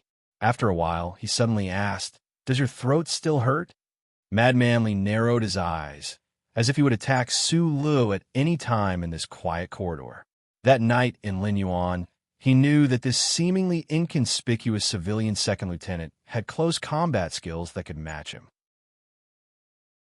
However, with his iron-blooded aura that had been nurtured on the battlefield for many years and his personality that killed without blinking, Mad Manly did not know how to write the word retreat.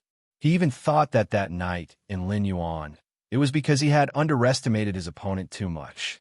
However, that night, Su Lu had been shocked until his gums bled from the 3 attacks, while Mad Manly had vomited blood as if his chest had been cut by a knife. He was an invincible figure in the army, but he had still lost. Su Li's question pointed directly at Madman Lee's vital point. Madman Lee was silent for a moment before he turned and left. This little brat wants to imitate a famous general with his hands behind his back. He clearly doesn't use his brain to do things. but he pretends to be a scheming and astute person. Sulu accurately divided the green fruit into a dozen pieces and put them in a bowl. He took out a tissue to wipe his hands and shook his head. Ifli Fong is really a youth with extraordinary talent in combat. Do you think he can live so well on the front lines all these years? Zhou looked at him with a trace of melancholy. Sulu thought so and threw the tissue into the trash can beside him. He raised his thick eyebrows and said with a smile, "After all, he is only 16 years old. He can make such a big name. On one hand, it is because of his family. On the other hand, it is because this youth's strength is really too terrifying. It is strange that a 16-year-old guy dares to call himself invincible in the army. He is really a freak. Compared to Madman Li, I think you are more of a freak." Zhou said calmly, "You are only 4 years older than him, but you are already a bit like an old man. When it comes to fighting, you can actually stand up to him as an equal. Now, even my old man wants to use your head to make that new mecha." "Am I very old?" Sulu asked in surprise. Li Xiaodong also said so. "I thought that my temperament had already become as open-minded as before." Zhou glared at him in annoyance. After a moment, she said seriously, "I heard the conversation outside the ward earlier. Why did you go against him? This is very unlike you. Besides, the other party is someone from the Lees of Philadelphia. As long as that old man is still around, the entire Federation has to give his family some face. Would he really dare to kill me in broad daylight? Madman Li. Once he goes crazy, what doesn't he dare to do?" Zhou lowered her eyes slightly and said, "Don't blame him for being violent. Anyone who was thrown into the army when they were just 12 years old and stayed on the front lines for a few years will also become a little strange. You should know that Li Feng being able to become the youngest major in the Federation has nothing to do with the war god. That was truly done by him piloting the M-52 mecha and fighting against the Empire's special forces." Zhou glanced at Sulu and said worriedly, "Madman Li has been on the front lines for 3.5 years. He single-handedly killed 27 Level 1 pilots from the Empire's Royal Special Forces. This kind of person is used to blood. You shouldn't provoke him." Sulu listened to the young lieutenant colonel's battle record and couldn't help but frown and sigh. He had also started killing when he was 10 years old. After escaping to the capital ring, he had also killed several people. However, Madman Li had killed pilots from the Empire's Royal Special Forces on the battlefield. These two battle records were on a completely different level. Sulu took out a double-headed silver fruit stick and placed it in a bowl. He handed it to Zhou and said, "If there comes a day when he really wants to kill me, I won't let him do it just like that." Zhou looked at him, carefully holding the bowl, and her heart softened. She warned him seriously, "The problem is that he has a gun." Sulu smiled and thought of the first time he met this girl beside him. He said mockingly, "That's right. As a son of the military, he can do whatever he wants in the Federation if he has a gun. Without a gun, he can't do anything." Zhou understood the hidden meaning in his words. She snorted and didn't say anything else. She changed the topic and said, "Since Father is so anxious to see you, it seems that the matters at the engineering department are really urgent. You shouldn't stay in a hospital all the time." Although the summer sun outside the window was scorching, it had become much gentler after being filtered by the light-absorbing membrane. Little Lu Hua, who had just finished his vaccination, was immersed in a sweet dream. He didn't care about the light spots that were floating around like fireflies. Of course, the little guy had just learned how to open his eyes as a form of entertainment. Before he slept, he even showed Zhou and Su Lu that he was turning a blind eye. Instead, it was Su Lu who was disturbed by the light spots. He lowered his head to look at the sleeping baby and said softly, "Then I'll go back first." Zhou nodded lightly. Previously, she had already heard all the details of Su Li's trip to Harbor City from him. While she was shocked by the structure of this guy's brain, she also knew that the current situation was coincidentally at a crucial point. "Don't underestimate me." Zhou lifted her chin slightly and said, "And don't look at me with your nice guy mindset. But we have to think of a solution for this." Sulu scratched his head and looked at the child beside her. He thought of the Annie he saw this morning and Zhou last night. You are really very boring, do you know that? Zhou said, since you have already given birth, what are you worried about? If someone asks, just say that we will talk about it when the child is older. Don't you know how to delay things? Chapter 227. Su Li's temperament was straightforward, refreshing, and pleasant. Although he had become somewhat taciturn in the past 6 months due to the death of a certain girl, after the trip to Hong Kong, he had gradually shaken off those gray emotions. His smile was gradually as cheerful as before, and his speech was gradually as amiable and pleasant as when he was young. Therefore, it was really difficult for him to delay this matter.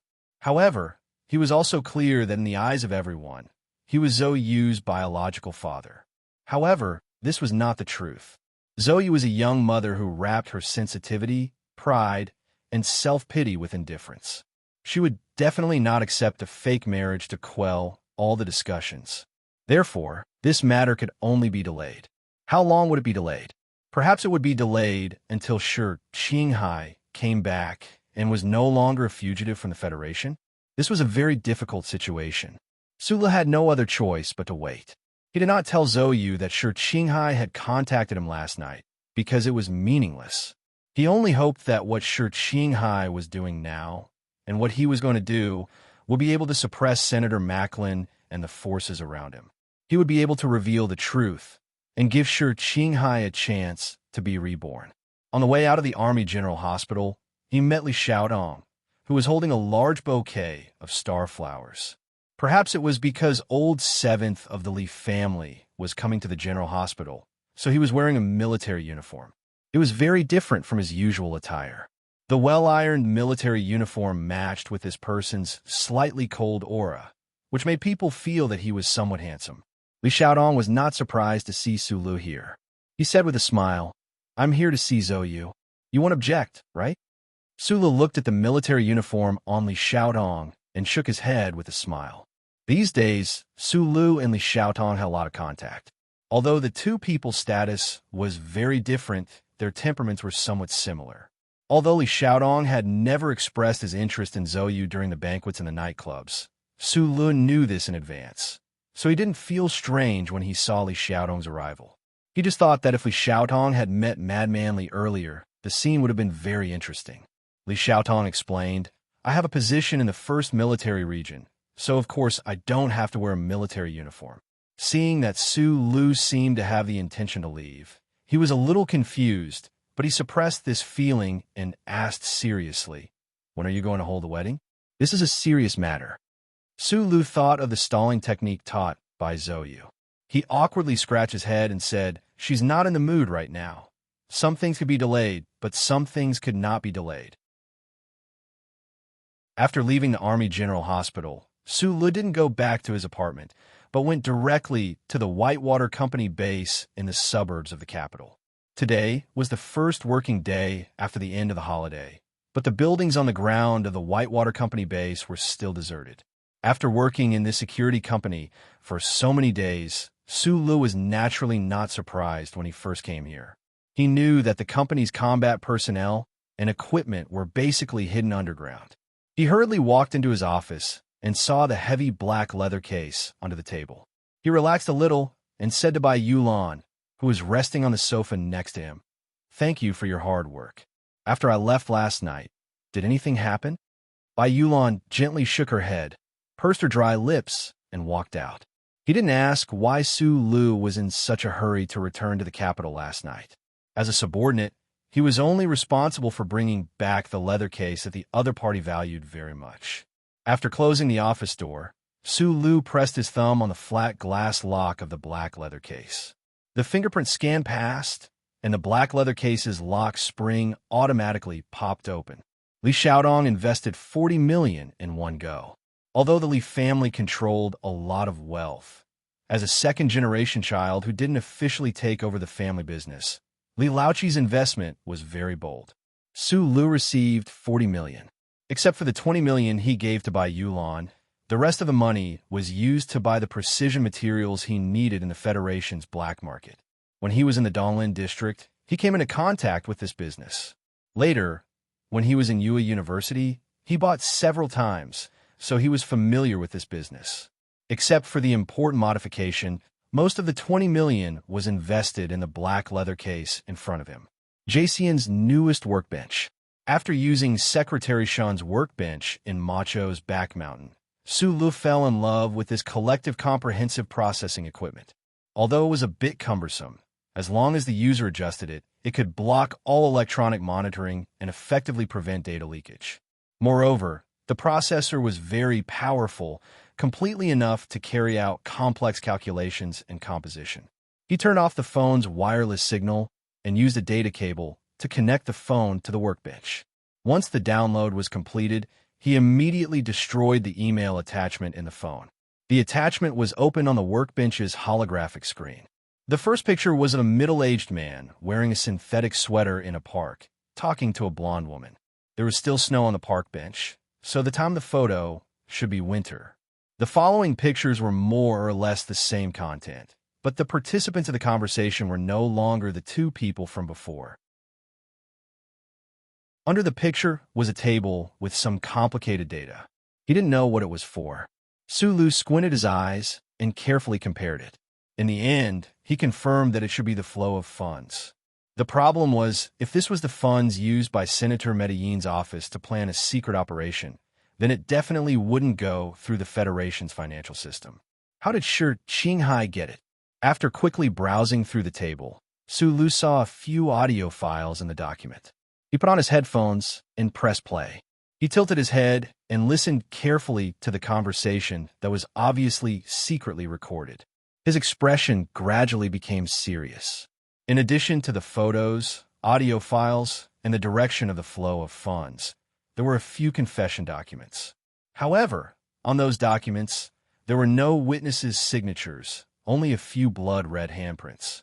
Sulu carefully looked through everything again, then leaned back in his chair, closed his eyes, and began to think. He looked calm, but his slightly trembling hands behind his head revealed his true emotions at this time. The attachment that Shi Qinghai sent was actually these things. Although these materials seemed to be messy, under the clues of the confessions, one could clearly see that a story had happened. In the late autumn of the 66th year of the constitutional calendar, Senator Medellin's office issued an order to those hidden in the dark to begin searching for Tai Ziyuan's whereabouts. After the middle-aged man in the synthetic sweater received this information, he met with an officer in the apartment opposite the Department of National Defense. He used this information to lure the other party to launch an attack at the Linhai State Gymnasium. In the spring of the 67th year of the constitutional calendar, Senator Medellin's office issued another order. The middle-aged man in the synthetic sweater met with a businessman in Neng State. The businessman avoided the Federation's surveillance and took advantage of the temporary chaos in the Second Military Region in the spring to successfully obtain a large amount of explosives. He handed them to the executor of the plan and caused the terrorist attack on the Peace Concert Ring, Mountain Forest States. The businessman left S2 before the attack and returned to Neng State very naturally. If this evidence could be used, then the deceiving Senator Medellin's reputation would be tarnished in front of tens of billions of people in the Federation. He would be directly arrested and sent to prison to face the law. Sulu opened his eyes and stared blankly at the holographic screen. His heart was filled with complex emotions. He secretly sighed in his heart. "Rascal, how did you do it?" However, the key problem with this evidence was that Senator Medellin's office did not leave any trace of the order. None of the recordings were related to this important link. The only thing that could explain some of the problems was the photo of the blonde woman in the synthetic sweater meeting with the middle-aged man in the synthetic sweater. The note clearly stated that the woman should be Senator Medellin's secretary, Helen. Sulu's eyes narrowed. If he remembered correctly, this old-fashioned Miss Helen was one of the 7 staff members who unfortunately died in Senator Medellin's office in the news of the terrorist attack at the concert a few days ago. At present, it seemed that only those few photos could prove the relationship between Senator Medellin and these two crazy tragedies. However, these photos would not play much of a role in court. Moreover, Senator Medellin was now a candidate for the vice president. He had relevant judicial immunity before the election. If he wanted to persuade the Federation Management Committee to set up a special investigation team, it seemed to be a little too difficult. He looked at the confessions again and rubbed his slightly swollen temples. The excitement in his heart gradually subsided. Yes, this evidence was not enough to put Senator Medellin to death, but it was enough to tell a very beautiful and the most reasonable story. It was enough to make the voters of the Federation question Senator Medellin. And if the Federation government also accepted this evidence with the powerful power of the government, it was impossible that they could not find some of the things that they really needed. He could imagine how much effort and how much risk young Master Sure had to take in order to obtain these extremely valuable materials. The middle-aged man in the synthetic sweater who gave the confessions and the businessman from Nankashou had probably died at the hands of Shi Qinghai. When dealing with such professionals, the trial of the Federation and the questioning of the inspection department would not be of much use. There was not much point in keeping them alive. Senator Medellin's office received the information about the assassination at the Linhai State Gymnasium from Zhang Xiaoming, and then passed it to an officer through the middle-aged man. Sula narrowed his eyes. If this matter had to be brought to court, he could testify for the first part of the process, but what about the second part? In the notes deliberately left by Shi Qinghai, among the officers who committed suicide in the Second Military Region, there was no one who the middle-aged man was referring to. That officer seemed to be working for a certain senator, but there were so many senators in the Federation Management Committee, as well as state senators, so how could they find out who he was? Sulu looked at the evidence on the screen, and a lot of complicated emotions grew in his heart. He seemed to be able to see with his own eyes that in order to find these things, Shi Qinghai had lurked in the dark like a cheetah, waiting for an opportunity, and then used ruthless methods to force out the long-awaited answers. At this time, Mr. Shi had probably disappeared into the night again. Was he waiting for the reaction of the Federation? Or was he continuing to investigate that officer? Or was he coldly looking at Senator Medellin's face, which was full of vicissitudes and a sense of justice on the campaign poster? Sulu believed it was the latter. He and Shi Qinghai were the same type of people at heart. He knew that if Senator Medellin could not get a fair trial, they would perhaps both act as the judge. A person's status affected the credibility of his words. Naturally, no one would believe the words of a fugitive from the Federation, so Shi Qinghai had given these things to Sulu. Of course, before the MX Mecca appeared in front of the Federation citizens, Su Li's words would not carry much weight. However, Shi Qinghai knew that Su Lu had some channels that he did not currently have. Su Lu closed the workstation, used a cell phone to make a call, and said, "Hello, I have some things here that you should be very interested in." Secretary Shun's eternally calm voice came from the other end of the line. "Do you want to meet me in person?" "Yes." Secretary Shun gave a location over the phone and arranged a time. Before hanging up, Su Lu said, "This is something that one of my brothers exchanged for with his life. I hope he can use it well." Walking out of the office, Bai Yulan was leaning against the wall with her head lowered, hands tucked in her hands, waiting for him in this seemingly unchanging posture. "I just received a call from the CEO's office. There's an old mecha that needs to be reevaluated. This job has been handed over to us, Team 7. Bai Yulan lowered the tips of her toes and reported softly. Su Lu thought of the call just now, and his heart skipped a beat. He understood that this was probably a response to his request to the Tai family. However, he had not expected that the other party would actually be able to get a mecha for him in such a short amount of time. Leaving the building, they followed the automated passageway towards the underground storeroom. In front of Area C, Su Lu and Bai Yulan went through 3 layers of electronic surveillance before entering the heavily guarded core base. The heavy door opened, and a black mecha about 6 meters tall appeared in front of the two of them. This Federation military M37 mecha had a few inconspicuous cracks on its body. The metallic luster underneath the black material shone through these cracks, shining coldly, welcoming its new owner. Sulu knew that this was the mecha that belonged to him. Although the model was a little old and was quite a bit behind the standard M52 used by the Federation military, he still felt an urge that he had never felt before. He took a deep breath of the slightly dry air and said, "Inform the engineering department that we'll go over this weekend." Bai Yulan raised her head slightly and looked at him curiously. She said softly, "Not delaying anymore. Not delaying anymore." Su Lu thought of Deputy Minister Zhou's beating, thought of the evidence on the workbench, and looked at the M37 in front of him. He was in a good mood for the past 6 months. He said loudly, "I'm in a good mood, so I won't play with them anymore."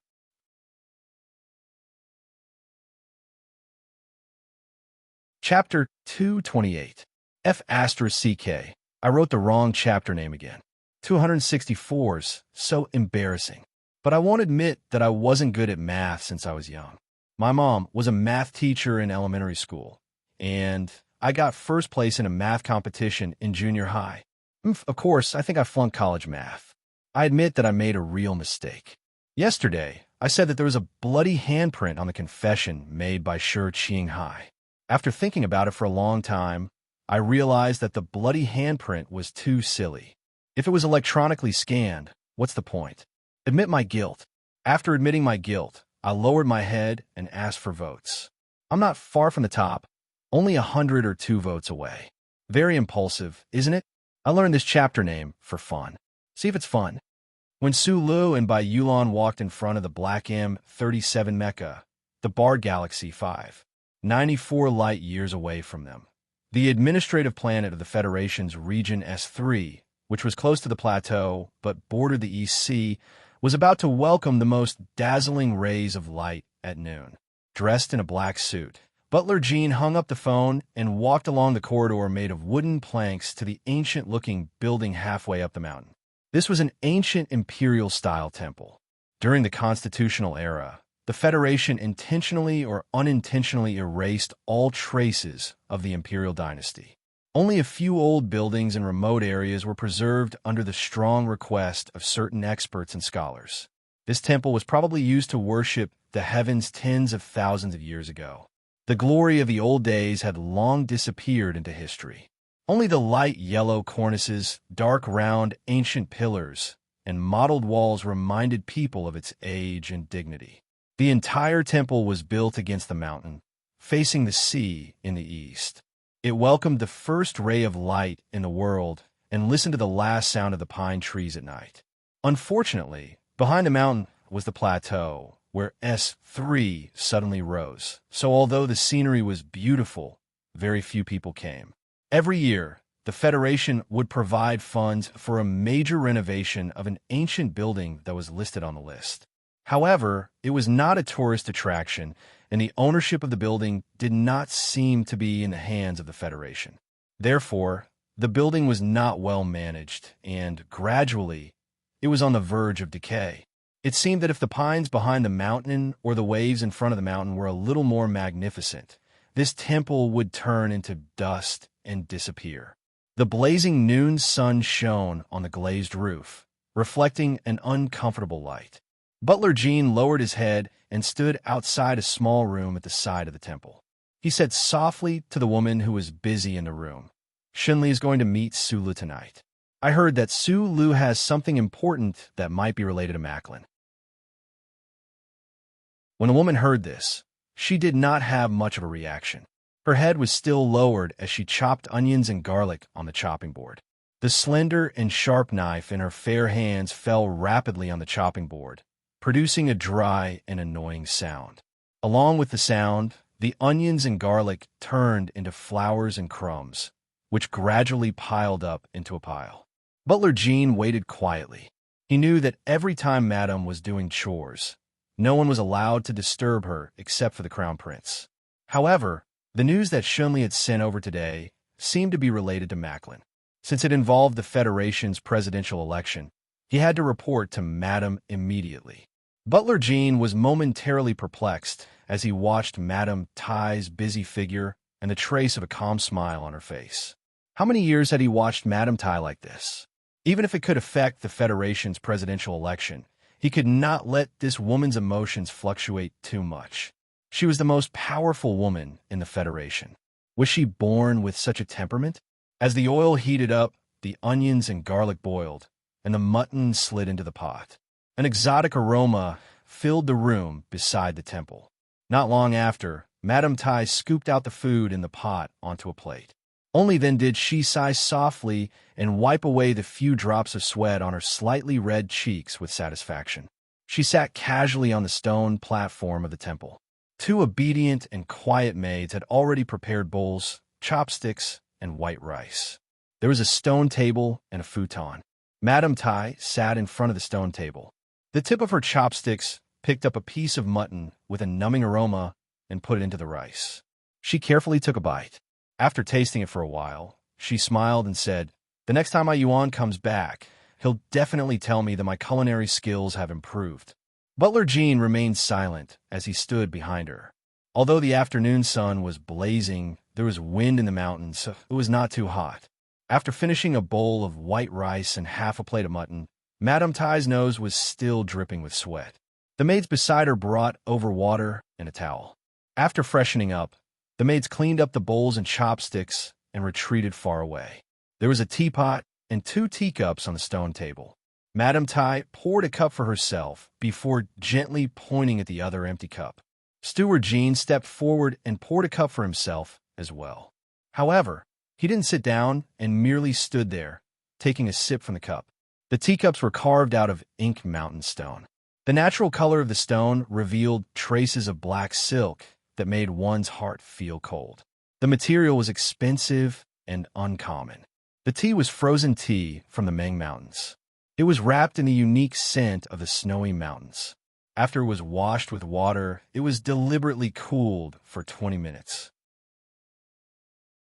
Now that it was poured out of the pot and frozen in the ink mountain stone cup, it was tasteless. When it entered the throat, a faint fragrance seeped out. Butler Jean silently savored the taste between his lips and tongue. Holding the slightly cold ink mountain stone cup between his thumb and forefinger, the slight trace of anxiety in his heart disappeared without trace. His standing posture also became much more stable. "How's the investigation in the Donglin district going?" Madame Tai slowly put down the teacup. She no longer looked at the sea in front of the mountains. Instead, she glanced at the window, under the eaves, at the corner of the temple from the corner of her eyes. There seemed to be someone looking at her from there. Butler Jean was not surprised that Madame Tai was not concerned about the presidential election and was instead concerned about the incident in the Donglin district 2 years ago. Although he did not know the inside story of the incident, he vaguely guessed that the heavy expression on Madame Tai's face was related to Professor Jean. Furthermore, he was also shocked by the results of the investigation and was preparing to report back immediately. "Donglin is too far away. I only had time to make a long-distance report."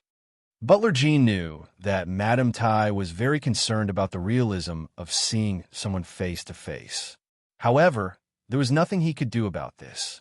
He said softly, "After Yu Feng escaped the Federation's arrest warrant, he changed his name to Feng Yu and opened a repair shop on Hushi Province's Xianglan Avenue." Under normal circumstances, Butler Jean would have thought that his report this time was too unimportant. This was because he did not know the relationship between the defective mechanic and Professor Jean. However, this was Madame Tai's main concern. Therefore, he followed the information in the report and reported it in detail from the beginning, even though Madame Tai already knew most of the information. Madame Tai sat quietly beside the stone table. Her sitting posture was different from that of anyone else in the Federation. Her body was slightly bent backward, pressing down on her own legs. It seemed like she was in a kneeling position, but her waist was extremely straight, like a white poplar tree. Her slightly loose, light-colored hemp garment covered the pair of cloth shoes on her feet, completely hiding the curves of her body that were still extremely well-maintained. She listened seriously and carefully to Butler Jin's report. On her quiet and peaceful face, the pair of eyes gradually lit up. A fugitive from the Federation who was designated as the top priority by the Bureau of Proclamation was actually able to endure loneliness and stay on that barren mineral planet for more than 10 years. He even took in an apprentice. Madame Tai's lips curved into a cold smile. There was an apprentice in Yu Feng's repair shop. His name was Su Lo. At the mention of this name, Butler Jean paused slightly. He glanced at Madame Tai's side profile and saw that she did not appear to be shocked. Only then did he continue quietly. There are many witnesses in the area who can attest to this. At first, I was very shocked, but I didn't think that Su Lu was the current Su Lu. Because according to the Bureau of Proclamations records, that orphan Su Lu from the Donglin district has already been confirmed dead by the charter. Because he was the top priority, the central computer carried out the strictest verification. No one within the Bureau of Proclamation was able to tamper with his death. After a long silence, Butler Jean said, "So, from a legal point of view, according to the Federation's records, that Su Lu was already dead 2 years ago." Butler Jean narrowed his eyes slightly, as if he himself did not quite believe the information reported back from the Donglin district. He lowered his head slightly and said softly, "But when the staff took out Su Li's photo for verification, the residents of Xianglong Avenue and Gulu Street all insisted that Su Lu was Su Lu. Su Lu was Su Lu." This was a very interesting sentence pattern. Madame Tai quietly placed her hands on top of each other on her lap. She quietly stared at the S3 deep EC in front of the mountain temple and asked softly, "It's already been 2 years. How can those residents still be so sure?" When comparing the photos, although that Su Lu from the Donglin district and this Su Lu look extremely similar, there are still some differences between their facial features. Butler Jean bowed and replied, "Their facial features are extremely similar, and then there's the smile. Those residents of Hushi district seem to have a hard time forgetting that smiling young helper in the repair shop. It said that when Su Lu was in the Donglin district, he was very popular with the neighbors."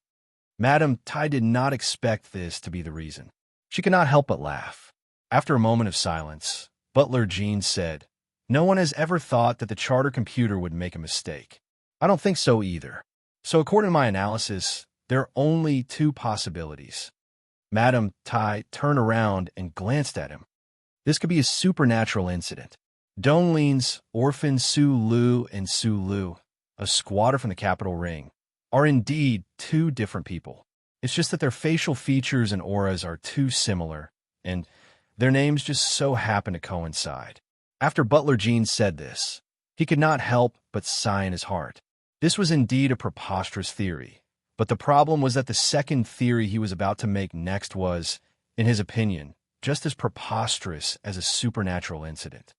In the 65th year of the constitutional era, the Federation's killing machine Mechanic Yu Feng and his helper Su Lu died. At the same time, squatter Su Lu retired from the military, left the Donglin district, and returned to S1. Butler Jean said calmly, "These 2 incidents are too much of a coincidence, so the other possibility is that Su Lu is the helper that Yu Feng brought out. It's just that, through some unknown means, he was able to rearrange the files in the charter computer and hide from the glory of the charter." Butler Jean furrowed his brows. As a Federation citizen, he felt that the possibility of this happening was close to 0. Furthermore, the only way to achieve this was if Su Lu could change the microchip on the back of his neck. However, this possibility was something that he didn't even want to think about. "Think about the second possibility," Madame Tai calmly instructed. Unlike Butler Jean, she was not shocked that the Federation might have a chip changer who could go against the glory of the charter. This was because she had met such an amazingly talented man many years ago. That day at the lakeside behind Macho's back mountain, the moment she saw that little blue device, this most powerful madam of the Federation had basically confirmed Su Li's origin. However, she still had not confirmed whether Su Lu was alive or dead. If it's the second possibility, I suggest that we immediately notify the Federation government. Butler Jean lowered his head and said softly. In Yue University, he had followed Tai Ziyuan and had a few interactions with Su Lu. This old man who had served the Tai family for many years had a good impression of this clean and spotless little fellow. However, he knew that if things were as the madam had speculated, this little fellow's ability seemed to have threatened the very foundation of the Federation's existence. He's the primary suspect. If the family wants to protect him, once the matter is exposed in the future, the family will face unprecedented pressure from the Federation government. Most importantly, We will also have to bear the wrath of the Bureau of Proclamation.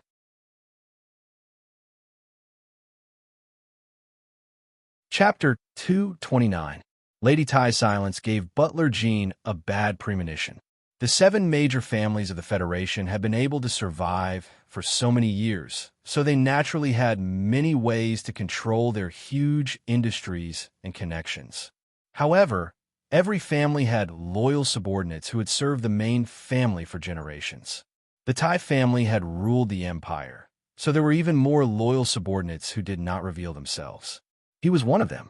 This old butler, who had first served the madam, then Tai Ziwan, liked Su Lu, but he knew that Su Li's true identity would bring great harm to the Tai family's interests, as well as the madam. Most importantly, the information this young man had hidden after escaping to the capital ring was too terrifying. Therefore, after a moment of silence, he spoke first. Even if we can help Su Lu cover up with his current development in the Federation, there will be a day when many people will notice him. Furthermore, he has exposed too many flaws, so the government will easily catch him.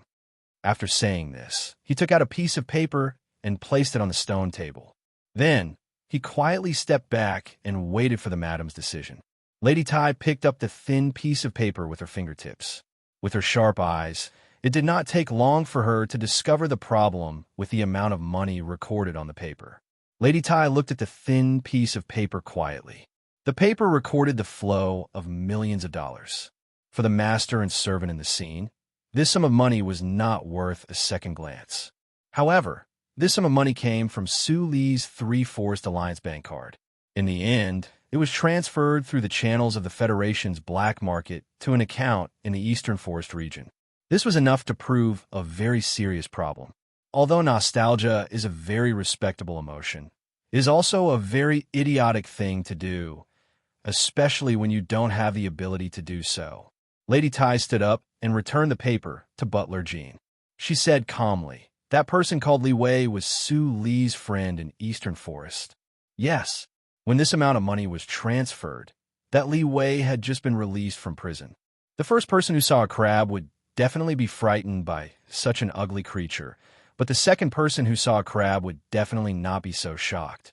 Lady Tai knew where Butler Jin's fear came from.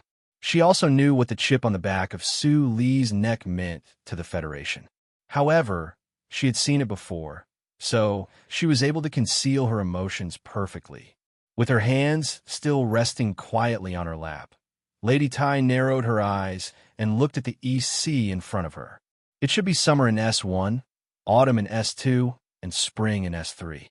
The green hills behind her were filled with wildflowers, and the beach in front of her had some plants growing stubbornly. At this moment, Madame Jean was reminded of many things, especially because of Butler Jin's solemn tone. She was reminded of the meeting that happened many years ago. That was in S1's Capital Special District. The president of that era and the director of the Bureau of Proclamation jointly invited her, her husband, and the god of war, Lees of Philadelphia, into a small room. During that closed-door meeting, the president and the director's words and tone were very similar to what Butler Jean said in the temple today.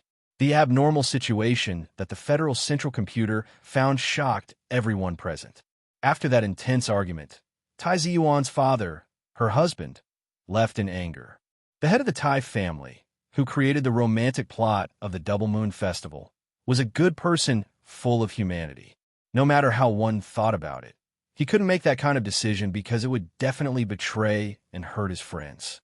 However, everyone in that room knew that if they couldn't control that person with that person's temperament, the books that he wrote, and the things that he did, the glory of the charter would one day dim, and the political system of the Federation would start to falter.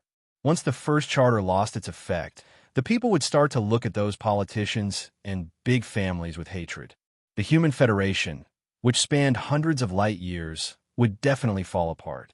Every district and every administrative planet would become independent, and civil war would ensue in the Federation. When that time came, what kind of hell would the Federation become? There was also the imperial armies, who were already showing their sharp teeth at that time. If they were allowed to control that man's mind, Would the Federation forever become a colony of those barbarians? Therefore, when the head of the Tai family left in anger, Madame Tai stayed behind. This was because from the first day she married into the Tai family, she had knelt in front of her parents-in-law and swore that she would definitely help her husband to continue the Tai family, so that the Federation could exist peacefully in the universe forever. That military god from the Lees of Philadelphia also signed his name after a long period of silence. Unfortunately, the later changes in the situation were more or less out of the expectations of these two people. His Excellency the President initially wanted to control, but that man who had thousands of incarnations didn't want to be controlled at all. In fact, he couldn't control him at all. Only the heavens knew how the Lees of Philadelphia gave birth to these two monsters who actually had such powerful abilities. The Federation government and the Bureau of Proclamation's secret pursuit, because of that man's tenacious resistance towards freedom, evolved into a pursuit that spanned many years and many galaxies. During this process, who knew how many Federation soldiers died and how many news events shocked the Federation? The sea breeze mixed with the mountain breeze, slightly salty and cool, brushing past the stone platform in front of the temple. Madame Tai woke up from her memories. She actually felt a bit cold, subconsciously shrinking her body. She actually felt a bit disappointed about the decision she made back then. Back then, there were only 5 people who participated in that closed-door meeting. It just so happened to be the same number of people as the group of 5 that led humanity out of the darkness after the catastrophe countless years ago. The contents of that meeting were only known to these 5 people. Even if the other great families of the Federation's 7 great families vaguely found out some things, they still had no way of coming into contact with the truth. His Excellency the President, with the help of Li Pifu of Philadelphia, ultimately led the entire Federation to defeat the barbaric invasion of the Imperial armies. Then, he passed away from illness amidst the cheers of tens of billions of Federation citizens and the sounds of fireworks by the windows. At the time, Madame Tai was at His Excellency the President's side. Even today, she still believed that His Excellency the President of that time was the most outstanding politician in the history of the Federation. After the war ended, that figure who was revered as a military god by the people also returned to the lakeside of the Lees of Philadelphia to retire. The federal military and the people always thought that this person didn't want his lofty prestige to affect the normal operations of the Federation's political system. Therefore, they revered him even more. However, this was actually only a part of the reason. In the Federation, only Madame Tai knew that this military god must have felt sad and guilty that he had personally sent his brother into that huge explosion. Such sadness could only be soothed by returning to his hometown by the lakeside. The reason why she knew was because she also felt the same way. Madame Tai narrowed her eyes and looked at the surface of the sea. However, the hands in her sleeves gently clenched. She thought of that huge explosion in the Donglin region 2 years ago. It wasn't until the Federal Central Computer once again discovered that man's existence through an electric baton that these important figures who had felt sad and guilty for many years, finally realized that everything was fake. That huge explosion on the Empire's resource planet didn't kill him at all. That's right, Professor Jean, Mechanic Yufeng, George Carlin, these people who had countless incarnations and walked the universe with their own abilities, how could they die so easily? Every time Madame Tai thought of her husband's incomprehension, anger, and indifference towards her after that huge explosion more than 10 years ago, she would feel better until he died. However, that man hid on that desolate mineral planet as if nothing had happened, drinking small amounts of alcohol, smoking small amounts of cigarettes, raising his disciple, and visiting prostitutes at the sanatorium punctually every week. Madame Tai was furious. Her respectable husband did so much for that so-called friend, but that person was so heartless and only cared about his own happiness. When it came to being heartless, as expected, no one was more ruthless than him. "I hope you're really dead this time," Madame Tai said in an extremely cold tone. The ancient bell that was secretly controlled by the 4th Military Region was originally a modified battleship. Although the power of the main cannon wasn't necessarily more powerful than that of the huge explosion more than 10 years ago, it was more concentrated. Furthermore, the person who personally took action at the front line was a powerful figure like Fatty Tion. Logically speaking, that man shouldn't be able to survive. However, the problem was that she had seen that man create too many miracles with her own eyes, so she wasn't so sure. Butler Jean had been standing behind her silently, waiting for orders. Madame Tai stood up and gently adjusted her cuffs. She said slowly, "This matter can't be known to anyone else. Recall all the personnel in charge of the investigation. Also, send someone to monitor that person called Li Wei and find a suitable way to bring him to Bermuda." Butler Jin's body trembled. From these few orders, he knew that Madame Tai definitely didn't intend to tell the government about Su Li's true identity. He didn't expect Madame Tai to make such a decision and was momentarily stunned. Madame Tai didn't care about the shock in his heart. She raised her head slightly and allowed the cold sea breeze to blow away the blazing sun on her linen clothes. She thought silently in her heart, "If you're still alive, I'll use Su Lu to lure you out. Let's see if you're really so heartless that you don't care about anyone. If you're really dead 2 years ago, I'll try to control your student. Many years ago, we failed. I really want to know if we'll succeed this time. If we don't, I'll send him to the Netherworld Sea to accompany you."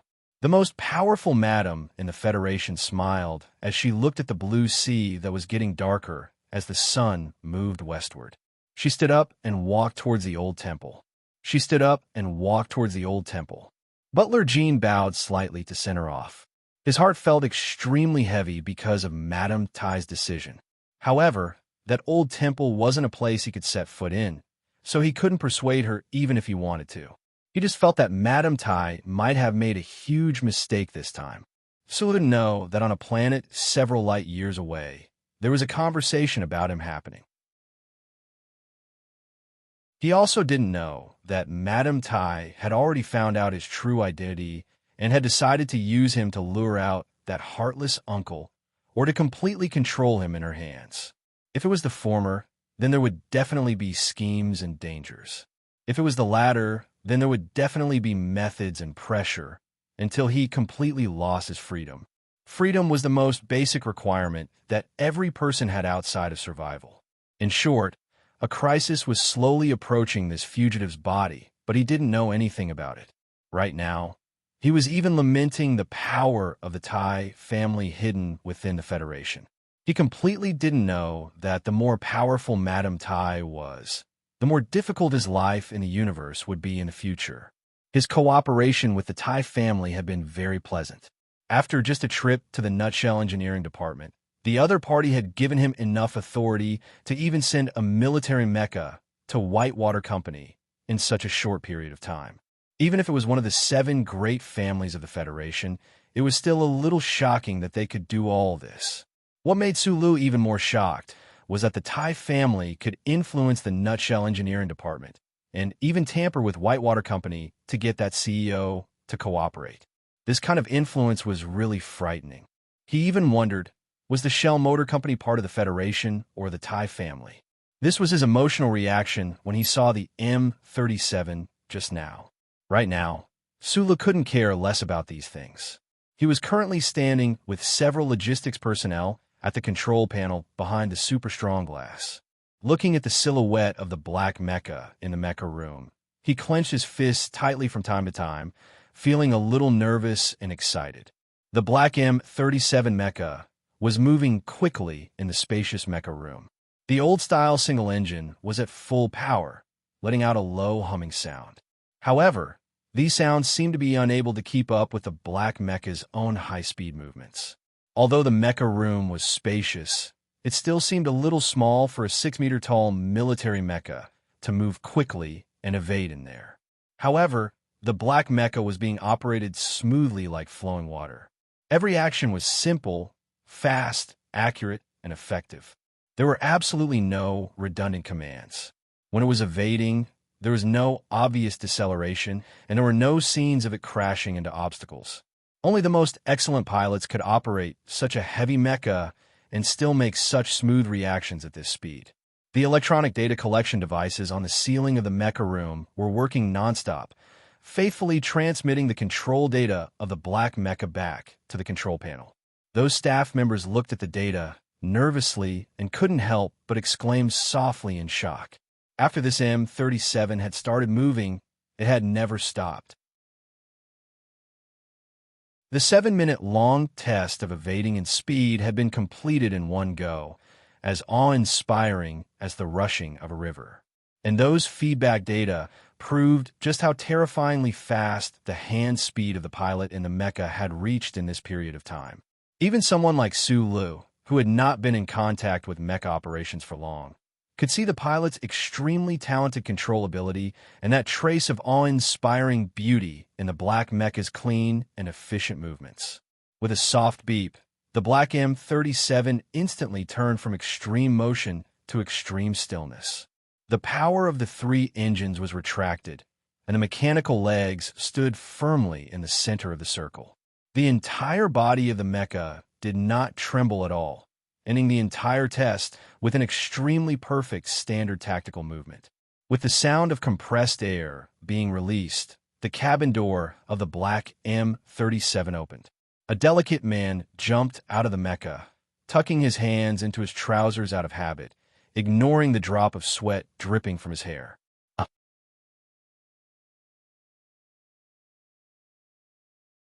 Chapter 230. The self-maintenance equipment silently drove into the spacious mecha battle room, making a soft beeping sound. Underneath the smooth and sturdy floor, a few probes extended from the center of the circle and connected to the black M37 mecha's abdomen port. They began testing the control computer and removing redundancy. Everything appeared to be very organized and orderly.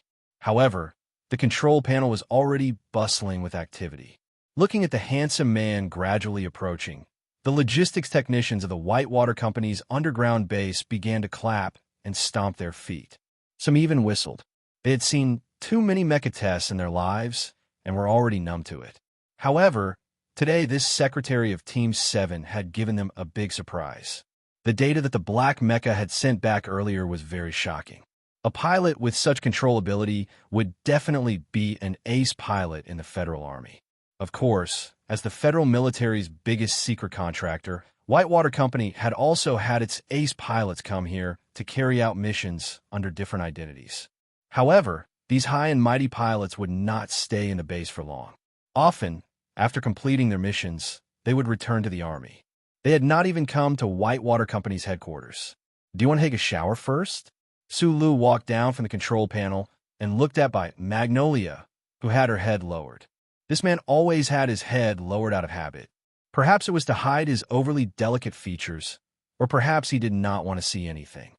"I didn't sweat too much," Magnolia replied softly. The whistling on the control panel continued. Su Lu turned back and smiled. He asked, "Does it feel like this in the Army too?" Magnolia was silent for a moment before saying, "It's even more exaggerated than this." Su Lu had seen with his own eyes how Yulon operated the M37 mecha as smoothly as flowing water.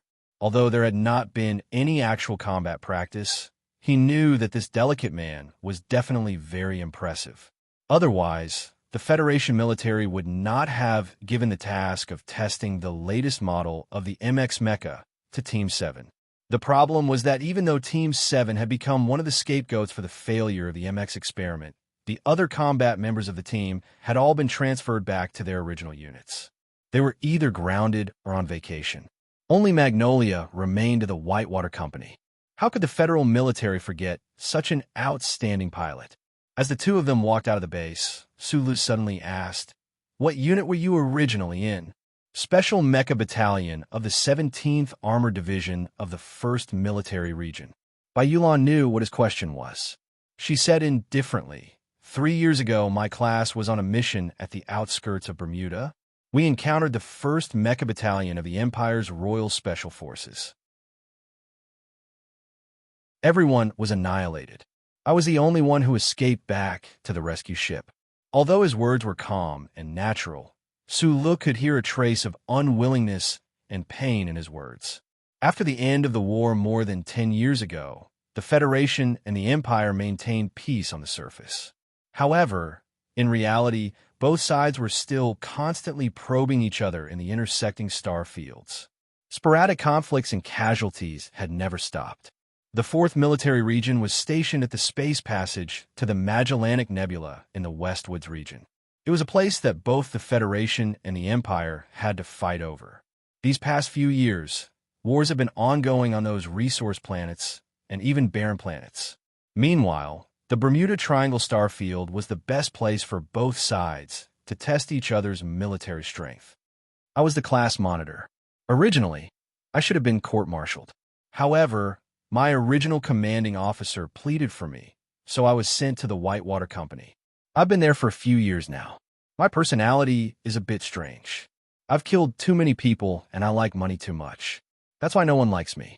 After briefly explaining her origins and background for the first time, Bayulan never talked about herself in front of Sulu again. This habit lasted for a long time. The two of them walked out of the underground base and followed the self-propelled caterpillar to the platform on the side of the Whitewater Company building. It was almost evening. The sun of the S1 system was moving in the opposite direction. The bright red light shone in the sky above the large Federation farm next to the Whitewater Company, turning the green vegetables into burning flames.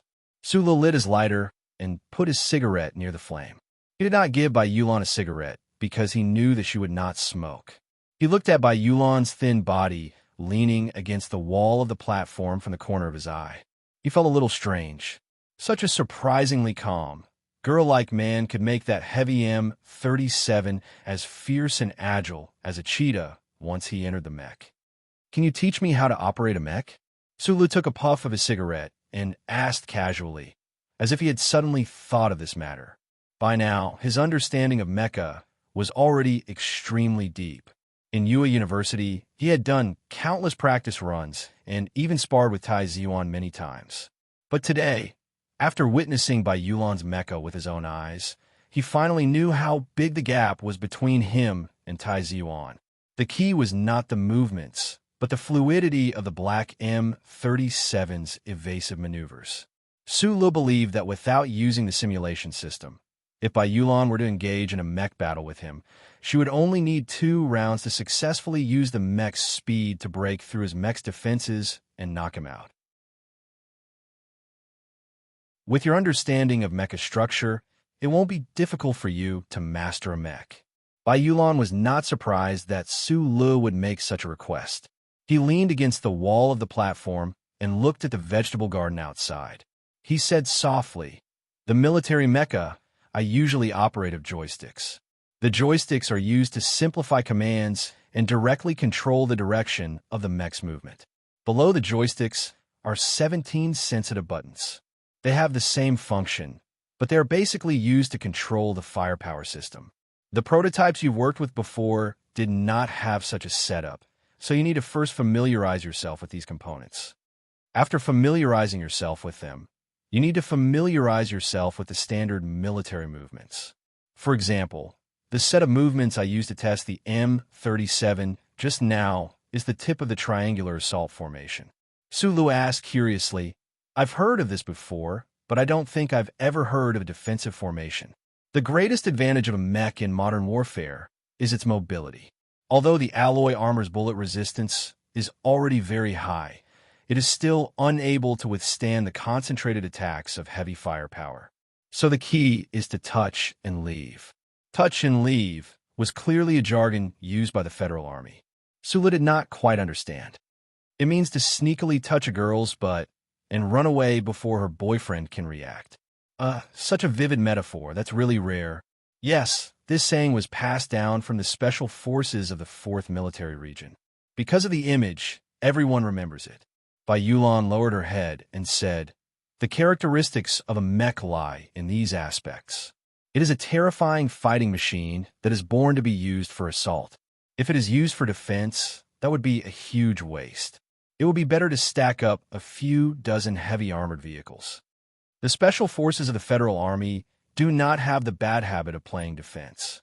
The delicate-looking man continued in a slightly mocking tone. In this universe, only the Empire would design a special mech defensive formation. That's because those are the royal mechs, to ensure the safety of those noble princesses and princes. Su Lu shrugged his shoulders. Apart from seeing the Empire's diplomats on TV and those captives who swore to be enemies with the Empire, he really didn't have any direct knowledge of that distant enemy country. However, after hearing Bai Yulan's words, he couldn't help but imagine such an embarrassing scene in his mind, and he couldn't help but laugh. Bai Yulan suddenly stared at his face and said seriously, "Of course, if you can help the Federation make the MX, the maneuverability at 4 times the normal power output is frightening beyond imagination. A mech like this can be thrown into a direct battle. Even if it is surrounded by an entire Empire armor battalion, there's still a possibility of breaking through. The MX is a completely new generation of mecha. This will require the military pilots to adapt and even research new battle strategies to be able to bring out the full potential of the MX's maneuverability. This will take a very long time.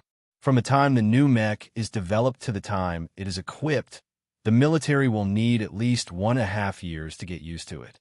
After a moment of silence, Su Lu opened his mouth to ask, "Are you ready?" Bai Yulan's head was still lowered, but his delicate-looking eyes were narrowed. From the last trip to Hong Kong, he already knew what Su Lu had arranged for him to do. However, no matter which angle he looked at it from, he could not resist this temptation. "You will be the Federation's first pilot for the MX Mecha." Su Lu looked at him and said. After all, Bai Yulan had once operated a dual-engine mecha, so he had a natural advantage in this aspect. Moreover, Su Lu could not allow the secret of his ability to use the simulation system to operate mecha to be exposed. Thus, this delicate-looking man in front of him was his best choice. "I've been preparing for this." Bai Yulan raised his head and smiled faintly.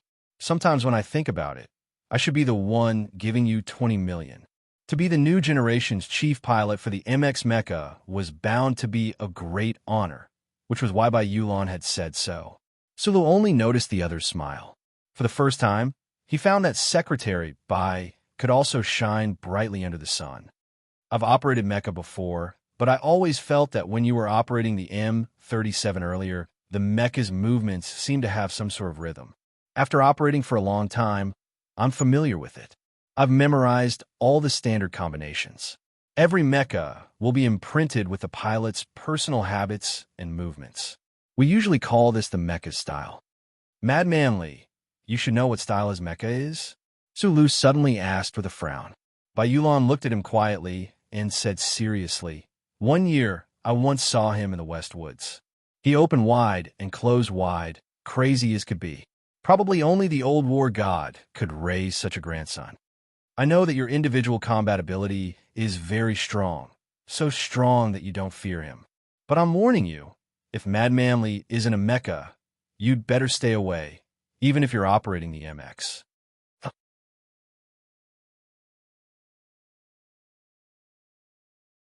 Chapter 231. What's the style of the mecha you operate? Su Lu asked curiously as he finished the last puff of his cigarette. "No style." Bai Yulan leaned against the wall of the platform and replied softly, "Maybe it's just more accurate." Su Lu shrugged. Although he was not satisfied with this answer, there was nothing he could do. A true ace mecha pilot's battle style could only be displayed on a real battlefield. It was indeed difficult to describe it with words. He was just a little curious. When this young lady Bai Yulan truly operated her mecha to the extreme, would she also have the same tranquil, elegant, and natural look as if she was grooming herself in front of a mirror? As the sun continued to set, the Federation's farm on the other side of the courtyard wall also began to quietly shake off the sea of fire. It became a quiet green oil painting, gradually dimming until it was almost impossible to see clearly. Su Lu took a set of car keys from Bai Yulan's hands. Carrying the heavy black leather suitcase, he hurriedly left Whitewater Company and headed straight for the place he had agreed to meet with Secretary Shun. It was a very ordinary fast food restaurant. Su Lu sent the file hidden in the workbench to Secretary Shun's portable computer. Frowning, he said, "In the past, I had an agreement with Tai Ziyuan. He promised me that he would do his best to prevent that person from being elected as the Federation's vice president. But that fellow disappeared without a trace. I don't know where he went. You don't have to say anything. I won't ask you. It's just that since he ran away so irresponsibly, I have to do something. The things in this file should be of some use to you. I hope you can use them well." Secretary Shun gently stirred the instant coffee in front of him. He smiled silently, but his mood was a little strange. He did not know that the Crown Prince had actually made such an agreement with Su Lu before. He raised his head and very sharply sensed that Su Lu was looking at something out of the corner of his eye. His smile deepened, and he said, "You don't have to look for him. When I go out to do things, I don't have the habit of bringing people with me." Su Lu was indeed looking for Secretary Shun's bodyguard. Shunli was now Lady Tai's chief secretary. He stood at the front desk and was in charge of handling the communications between the Tai family and the outside world. Tai Ziyuan had gone to S2 and remained silent. From a certain perspective, Secretary Shun was equivalent to the Tai family spokesperson in the Federation. His safety was naturally of the utmost importance to the Tai family. Hearing Shun Li's explanation, Su Lu smiled and began to focus on destroying the 4 pieces of bread on the plate in front of him. He did not have the habit of bringing people with him. On one hand, it showed that he was like Shi Qinghai, a person who came from the First Academy and was extremely confident in his abilities. On the other hand, since the entire Federation knew that Secretary Shun was the representative of the Tai family, who would dare to provoke him? The Tai family had only one son for 7 generations. Perhaps there would be some daring people who dared to plot against Tai Ziyuan's life and death. However, if they wanted to kill Secretary Shun, other than angering the Tai family, there would be no benefits. Although Secretary Shun's explanation was simple, it was filled with endless confidence in the terrifying abilities of the Tai family. Su Lu chewed on the bread and couldn't help but feel a little shaken. This was probably the magnanimity that came from having power. Secretary Shun didn't know that his words had caused Su Lu to think so much. He was just a little surprised at this young man's appetite. Su Lu had already eaten 4 pieces of bread and drank 3 cups of soy milk, but Su Lu still didn't seem to have any intention of stopping. Su Lu lowered his head and tore the bread into a few pieces. He felt that someone was staring at him. With the breadcrumbs in his mouth, he vaguely explained, "I get hungry easily, especially after working." In just a few minutes' time, Su Lu had memorized the positions and functions of the 17 sensitive touch buttons on the control stick. Not long after that, he had familiarized himself with the control stick's method of borrowing data and commands. His left hand began to operate the mecha smoothly. After all, he had been immersed in the design of mecha since he was young. In the past 2 years, he had conducted serious, even obsessive research on the Federation's M-Series mecha. It was not difficult for him to familiarize himself with the control methods of military mecha.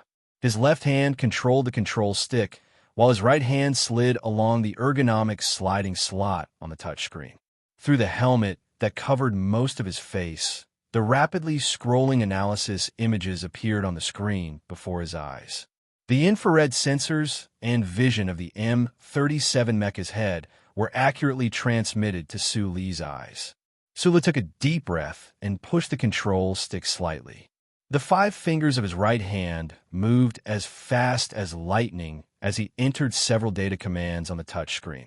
In the airtight control room, he could not hear the powerful roar of the engine at the back of the mecha's waist.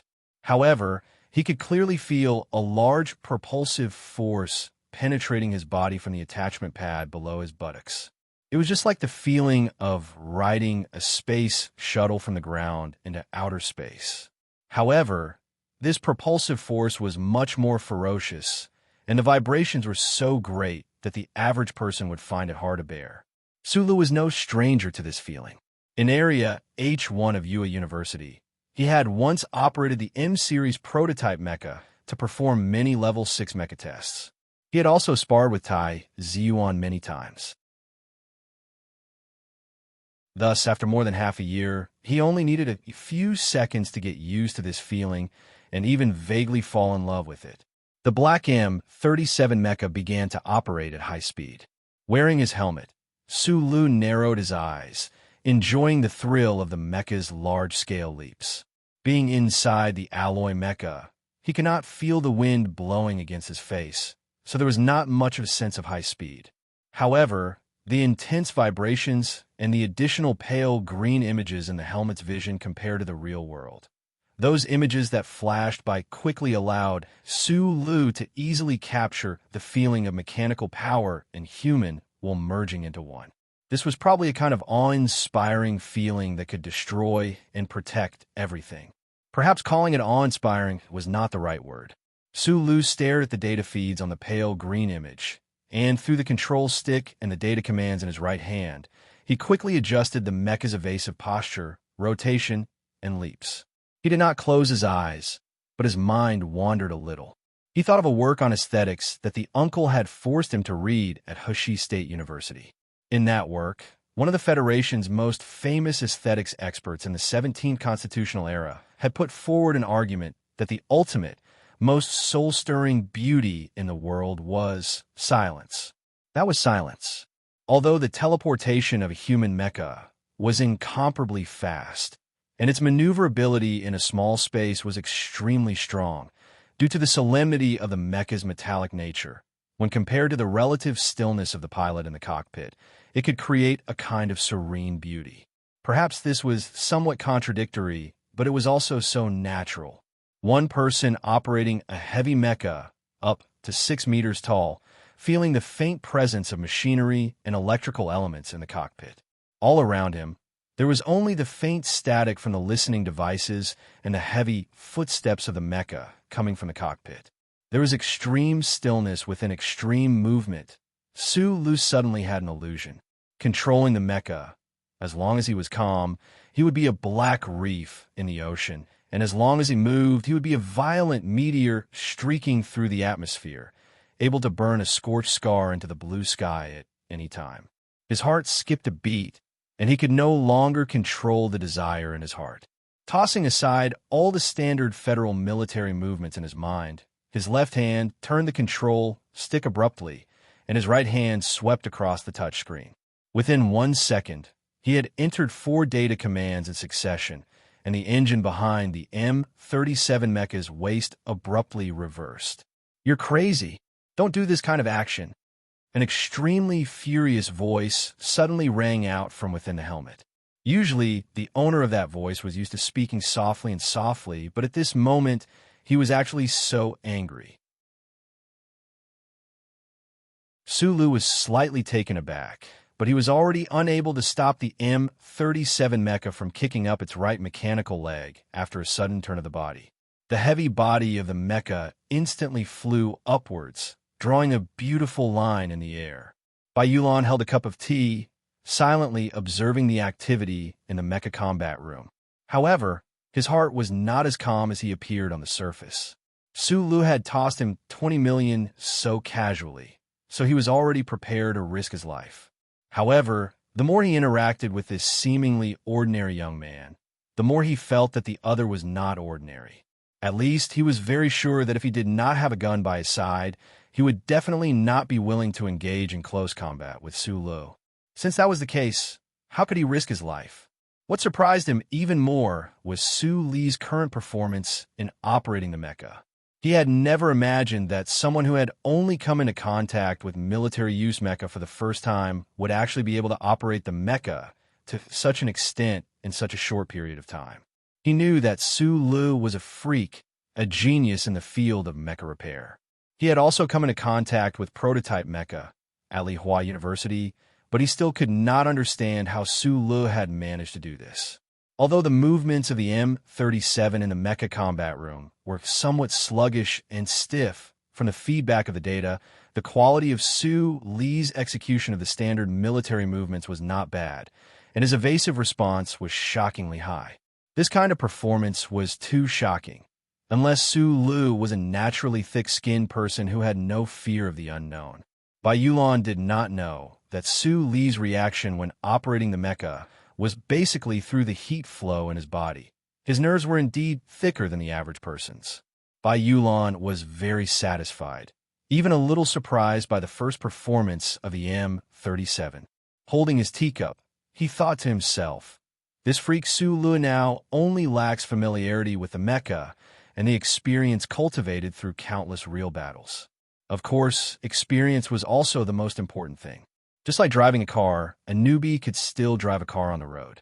A thick-skinned newbie like Su Lu could even drive a car at 200 kilometers per hour, but he could not be like a real racing driver, who could still perfectly avoid obstacles and protect himself at high speeds. If he could go to the front lines and train for 6 or 7 years, he might really be able to pilot a mecha and go up against Mad Manly. As Bai Yulan thought this, he noticed from the corner of his eye that the high-speed M37 mecha was performing an extremely difficult extreme braking maneuver on the slippery ground. He abruptly raised his head. The sturdy alloy mecha's mechanical legs had tracks attached to them in combat mode, and the alloy toes were used to grip the ground.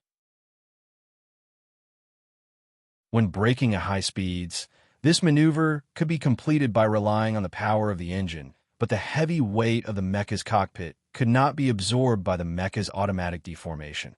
It basically had to be placed entirely on the pilot's body. The heavy mecha's brakes created a long trail of sparks and smoke on the slippery, hard floor. Bai Yulan's eyes narrowed, not understanding why Su Lu had suddenly performed such a maneuver. Then, he noticed that after the heavy impact, the black mecha's body had sunk slightly, but its right mechanical leg had been raised. Mecha combat technique. A suicidal jump attack. Bai Yulan stood up abruptly and shouted into the communicator, "You're crazy."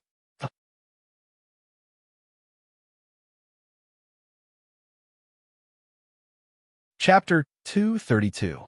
After these 3 words, Bai Yulan had wanted to say a few more, but then she stopped abruptly, because she had already seen that the black M37 had already leapt off the ground amidst a piercing whistle.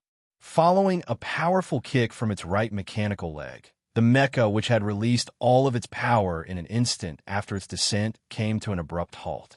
In mid-air of the spacious mecha combat room, the entire mecha hung upside down, swiftly drawing an arc in the air. The high-speed friction between the surface of the mecha and the air intensified, and the whistle became even more shrill. The black mecha seemed to have come to a halt in mid-air, abruptly ending its upside-down action. Amidst a series of loud, metallic noises, the mecha began to fall rapidly towards the ground. However, in that very short period of time, the mecha, which had clearly been on the verge of losing its balance, seemed to have been injected with power once more. It forcefully twisted its waist and abdomen, separating the 2 mechanical legs in front and back, and stood firmly on the solid ground.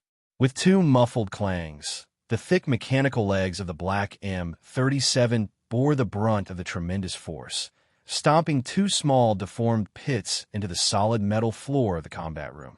Meanwhile, the mechanical legs of the mecha also began to tremble, as if it could topple over at any moment, but it did not topple over.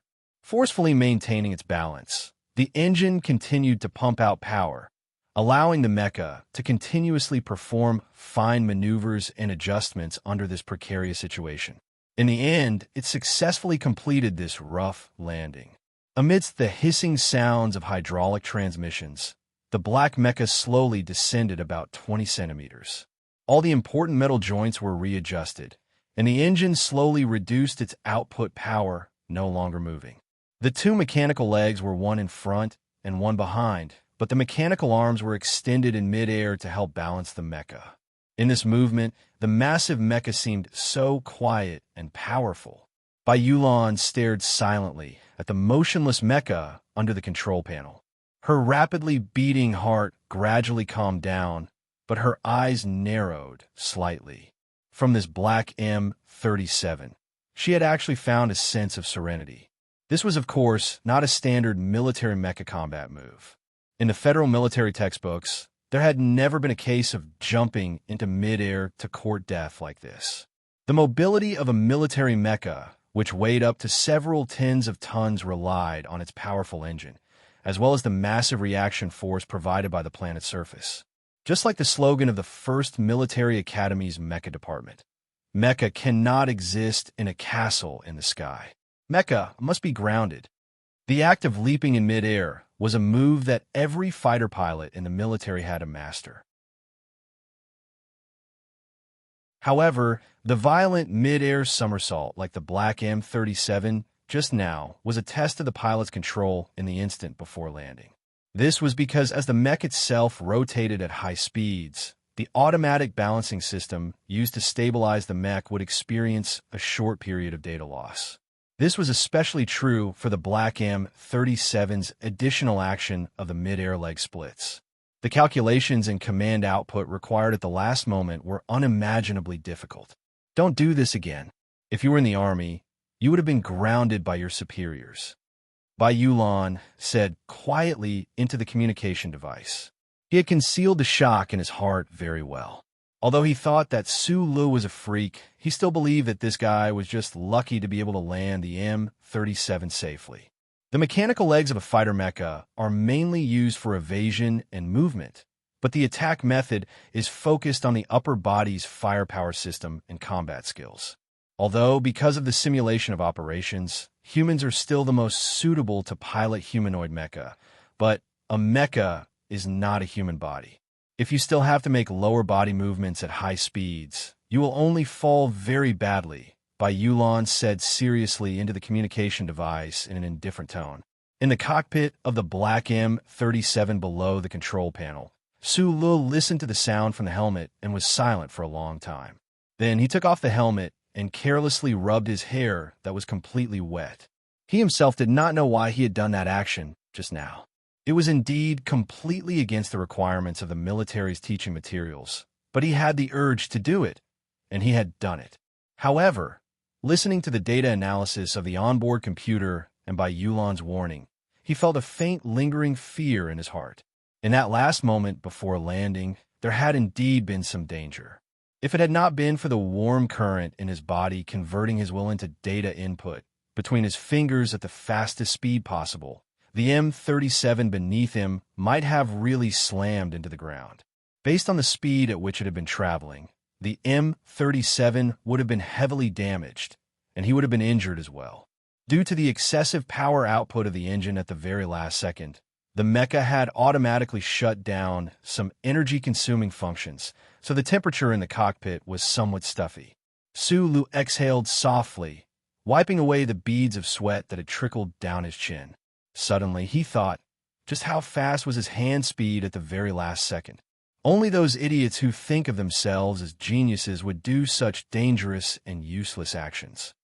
Bai Yulan held a teacup and looked at Su Lu, who had just finished showering beside her.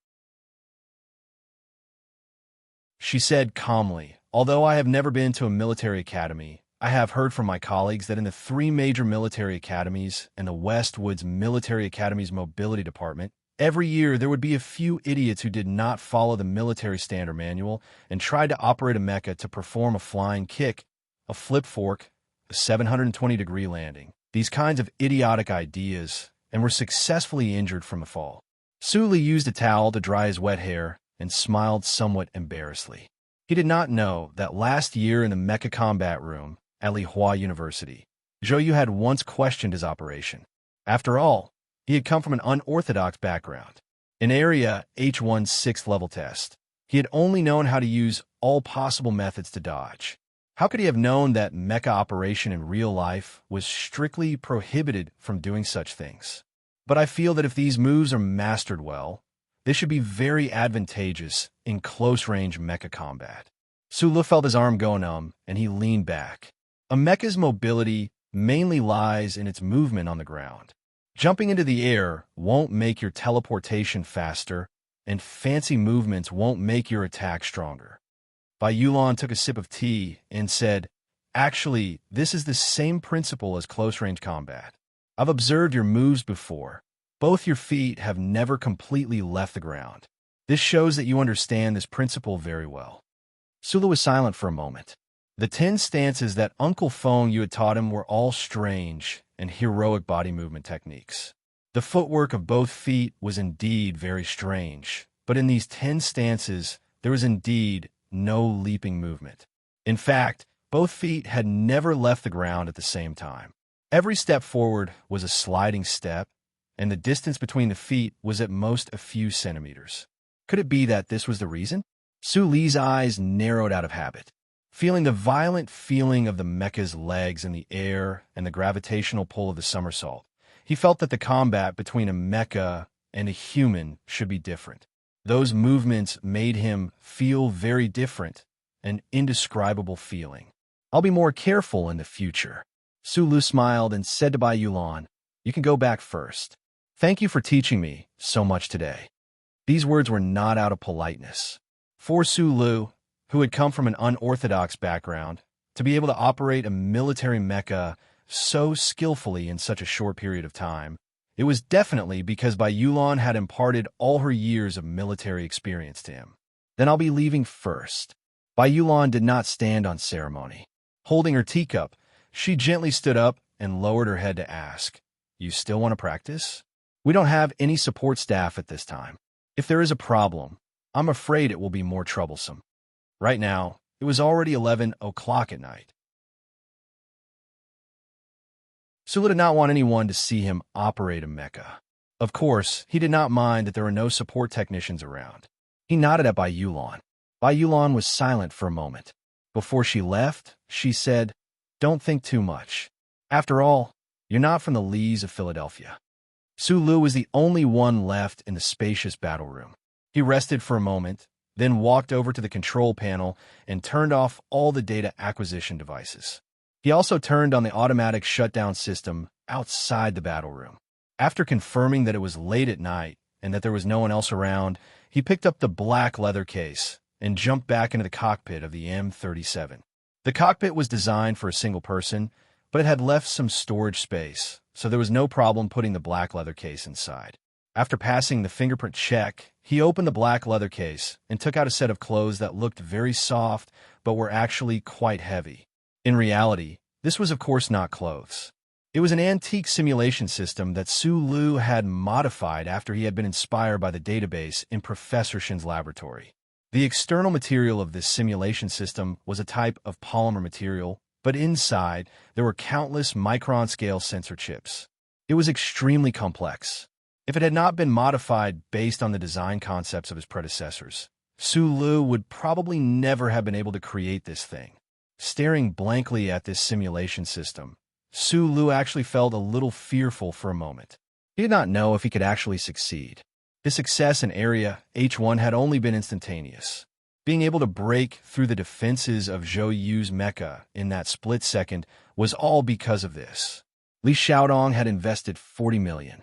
Other than the card he had given to Bai Yulan, most of the rest of the money had been invested in the modification of this simulation system. Compared to that, the workbench was really cheap. The interface between the simulation system and the M-series mecha had already been prepared beforehand. Although the input ports had long been removed from the later stages of the M-series mecha, the internal chip assembly lines had not been changed much. Su Lu began to carefully and seriously reconnect. Controlling a mecha was as crazy as driving a car, and modifying a mecha was as daring and reckless as modifying a car. Among the mechanical engineers of the Federation, probably only Su Lu, a student who had been led astray by Uncle Fengyu, would do such a thing. After an indeterminate amount of time, Su Lu finally raised his head again and applied 2 drops of eye drops. Every strand of his freshly washed hair was covered in sweat. He exhaled lightly and licked his somewhat dry lips. Taking off his clothes, he put them into the black leather case and secured the case in the storage area. He pressed a button on a small tool in his hand. A faint blue light seeped out from his hand and quickly covered the entire cockpit. However, it did not penetrate the exterior of the mecha. Su Lu confirmed that this kind of interference would not affect the system of the mecha itself, and only then did he relax. He had already thrown away 2 of these little blue devices, and this was the 3rd one he had made. However, he was not worried because the self-destruct mechanism of this little device was extremely powerful. Any attempt to crack the fingerprint lock would be blocked. No matter who picked it up, they would not be able to find out the true purpose of this little device.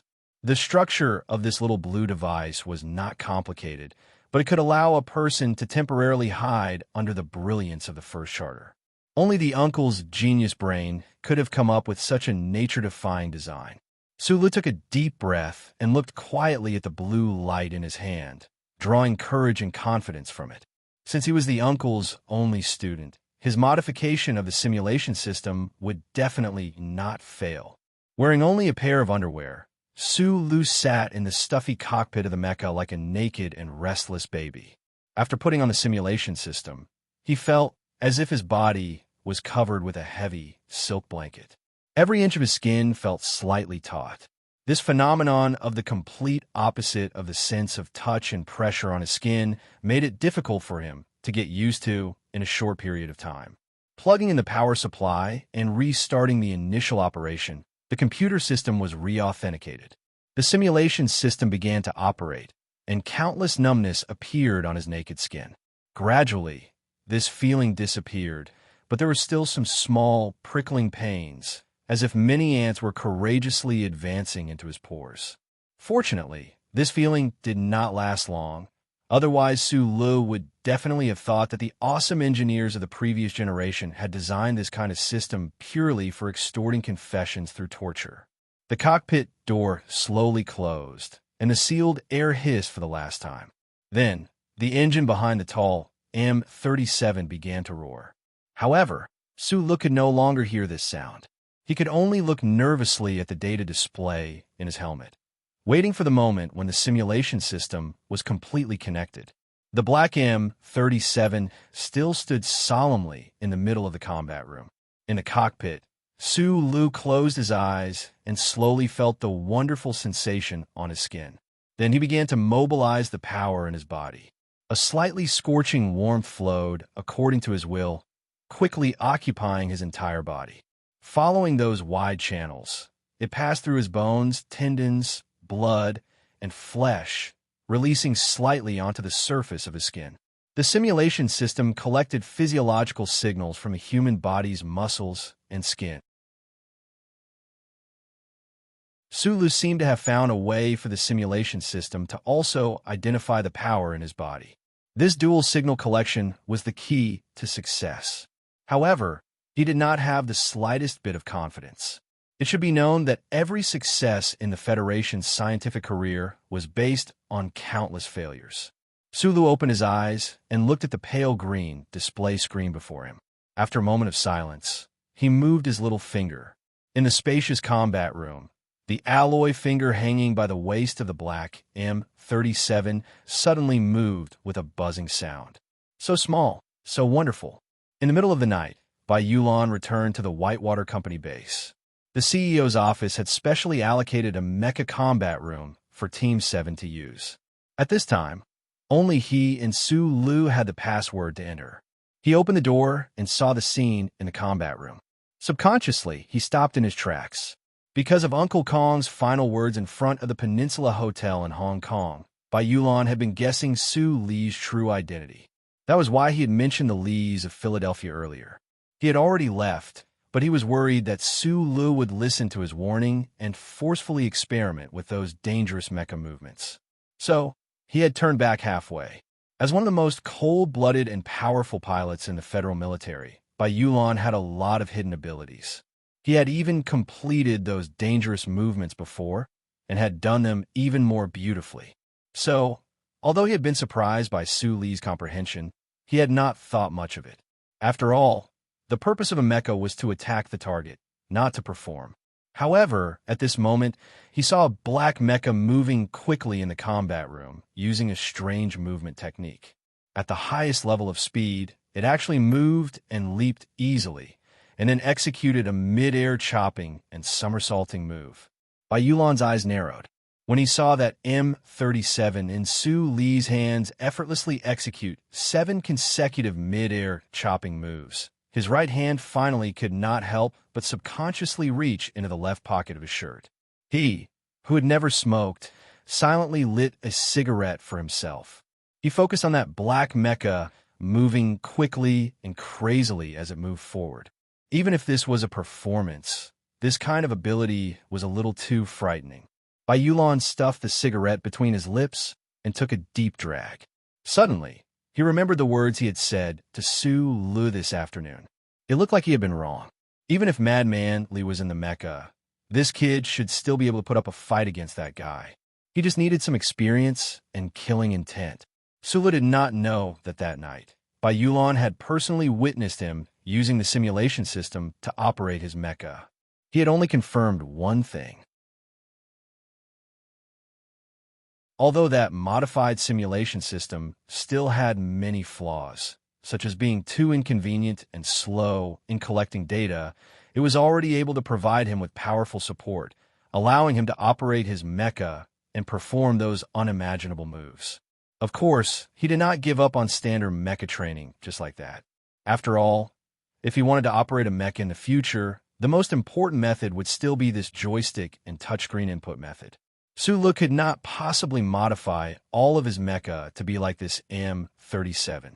His performance during standard training puzzled Yulan, because it was completely different from his crazy maneuvering that night. Moreover, Yulan also noticed that M37 seemed to have been modified in some way by Su Lu. Su Lu was not worried that Yulan would find out anything, because he trusted him, and he had to trust him. If he did not even have a trustworthy companion by his side, this kind of life would be a little too troublesome. Just like that, dozens of days quietly passed by in this kind of boring repetition. Zhou had long been discharged from the hospital, and the little baby was now even cuter than before. However, the distant wedding date made the minister's wife somewhat displeased, while Zhou's brother seemed to have sensed something. During this period of time, Su Lu had gone to Hong Kong 4 times to speed up the process of helping the Nutshell Engineering Department develop the MX Mecha. After all, an undercurrent was already surging towards that Senator Macklin, and the Empire was also making good use of this opportunity. After some thought, Su Lu decided not to let his personal hatred affect the interests of the Federation. Under the accompaniment of the muffled rain at the end of August, Su Lu and Yulan once again boarded the high-speed rail, heading towards Hong Kong with great familiarity. However, at this time, neither of them could have imagined that there was a problem waiting for them.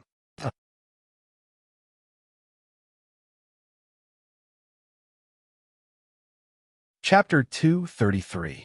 In a short span of 2 months, Su Lu had already lost count of how many times he had come to Hong Kong. Returning to his old haunt in the rain, his mood was very relaxed, completely different from the first time he had come to Hong Kong. This bustling metropolis was no longer like that cold and indifferent monster. The girls on the streets with their tender breasts and tight thighs only made him feel very happy. The mountain torrents along Nui Weizhou had long receded, so it was still early when the high-speed train arrived at Hong Kong. Outside the secret exit, there was already a car waiting for Su Lu and the other. Now, they were no longer staying at the Peninsula Hotel, but had directly gotten a temporary apartment in the industrial park. However, they had only stayed there a few times. Even the job of anonymously purchasing train tickets had been taken over by Secretary Shun. As early as a month ago, the Nutshell Engineering Department had formally reported to the relevant departments of the Federation government that the MX Mecha Research and Development Project had once again started. This kind of matter and the hidden meaning behind it would definitely attract the attention of a considerable number of people.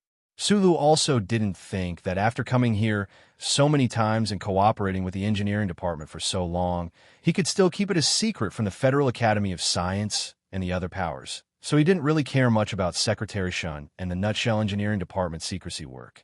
However, Secretary Shun and Chief Steward Jose seemed to be extremely confident in controlling the engineering department. In fact, until today, Su Li's underground work in the engineering department had indeed not been leaked. Because of this, Su Lu had a clearer understanding of the terrifying influence of the Tai family in the Federation. Only a few people knew about the research and development of the new generation MX Mecha. The tens of billions of people in the Federation had not heard anything. For them, the Quadrennial Federation presidential election was the most important thing in their lives. Although no one had forgotten the shock caused by the terrorist attack on the peace concert in the 4 states during the summer holiday, it had also become a part of the presidential election. The leader of the anti-government forces, Nan Shui, accepted an official interview with the Federation News Channel for the first time. He sternly denied that the armed forces in the mountains had anything to do with this terrorist attack, and also sternly condemned this violent method of harming the innocent. The anti-government forces used this extremely sincere gesture to slightly reduce the anger in the hearts of some Federation citizens. However, there were still more people who directly targeted them.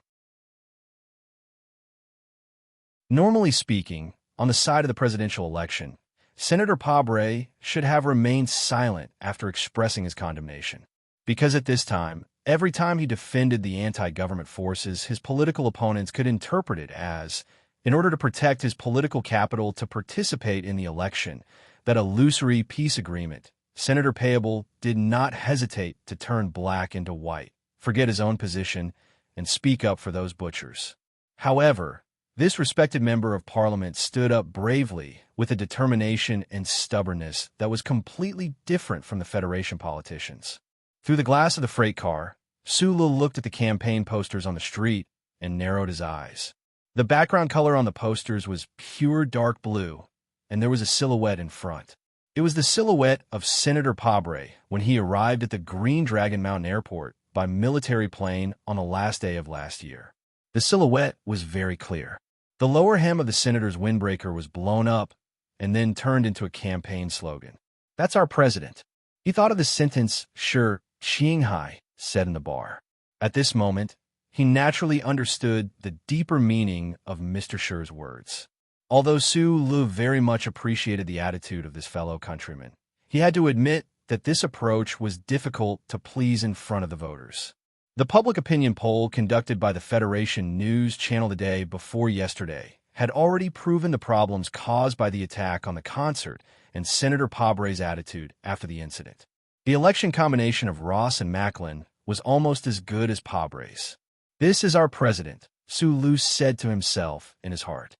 "There's a situation in front," the truck driver suddenly said in a deep voice.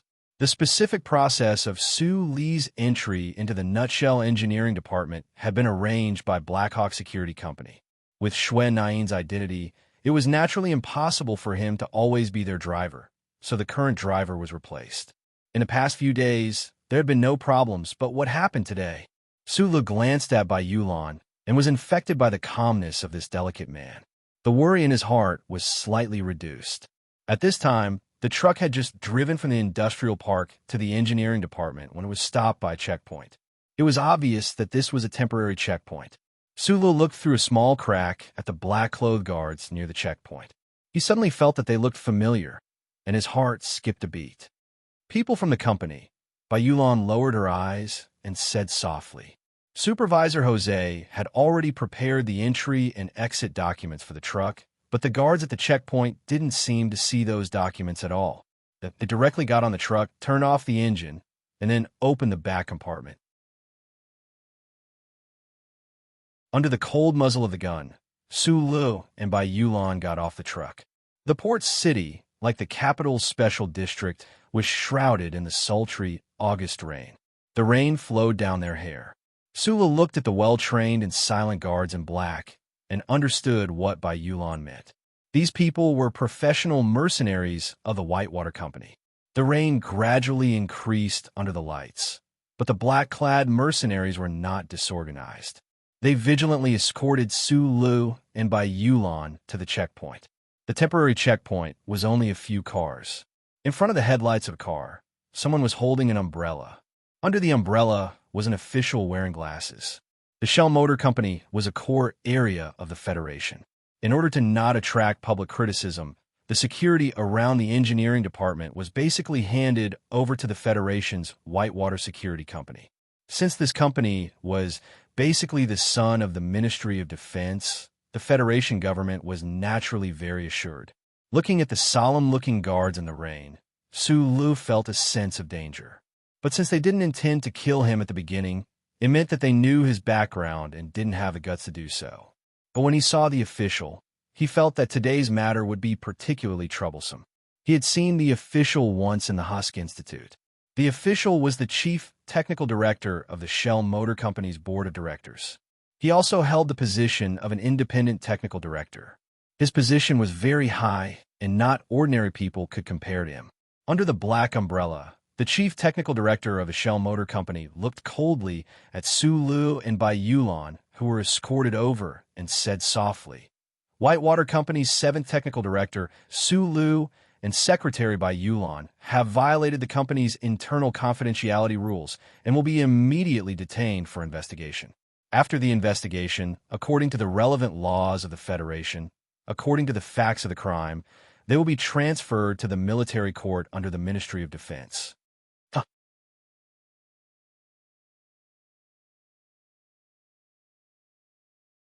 Chapter 234.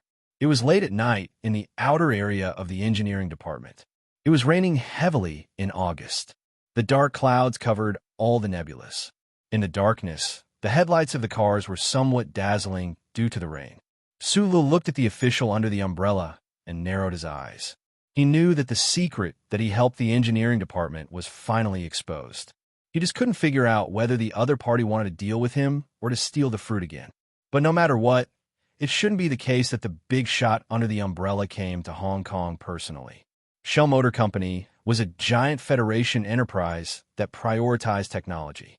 Under the supervision of the board of directors, the real backbone of the company was the engineering and technical staff.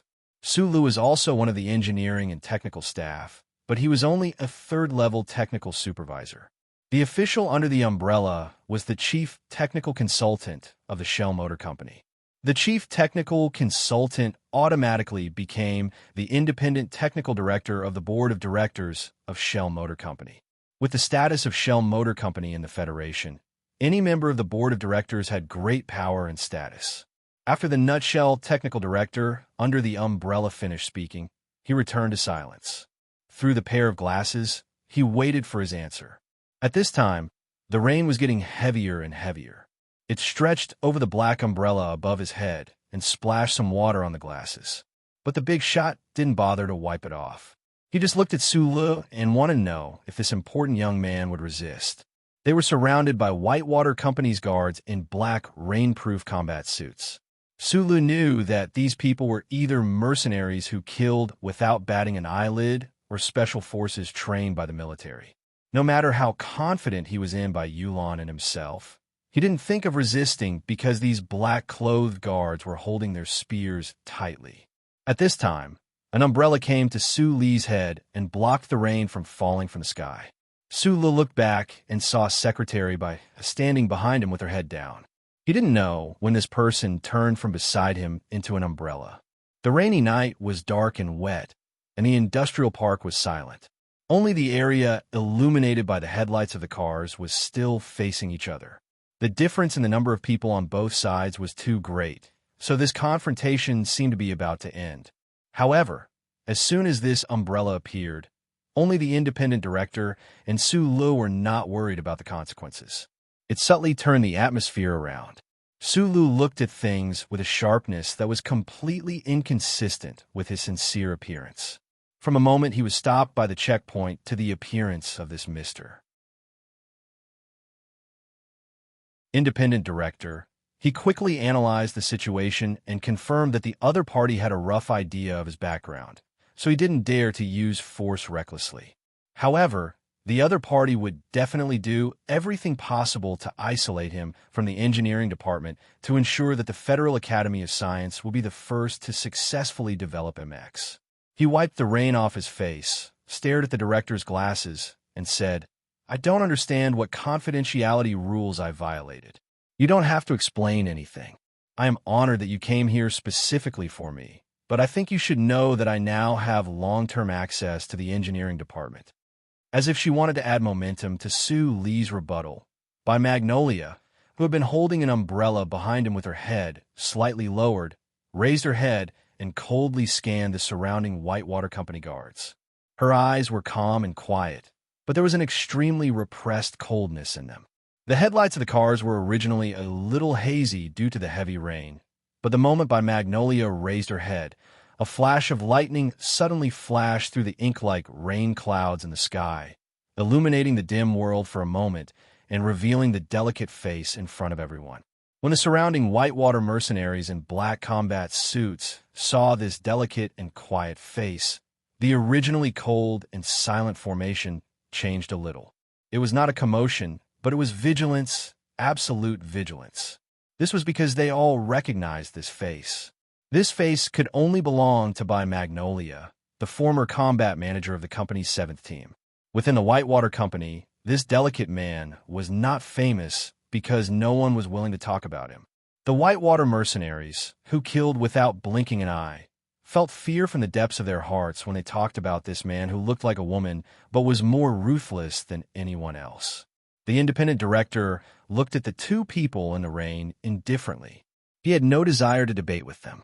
Today's trip to Hong Kong was mainly to use his position in the company to suppress the backlash from the engineering department.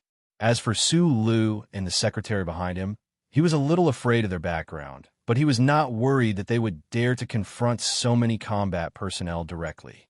Although they were faintly uneasy, the combat personnel in black still pressed forward. They did not pay attention to Su Lu, who looked very ordinary. Instead, they focused most of their attention on the seemingly fragile Magnolia. Their muzzles were aimed at his vital points, and their eyes did not leave his wrist. This was because they knew very well how terrifying this delicate man's close combat ability was. Back in the Bermuda Triangle Star region, this man even killed 7 Bermuda bandits with only a small knife. At this time, although the other party did not have a gun in his hand, they still did not dare to let their guard down. Magnolia still held the umbrella, but she took a step forward and blocked in front of Su Lu. Her left hand quietly reached into her trouser pocket.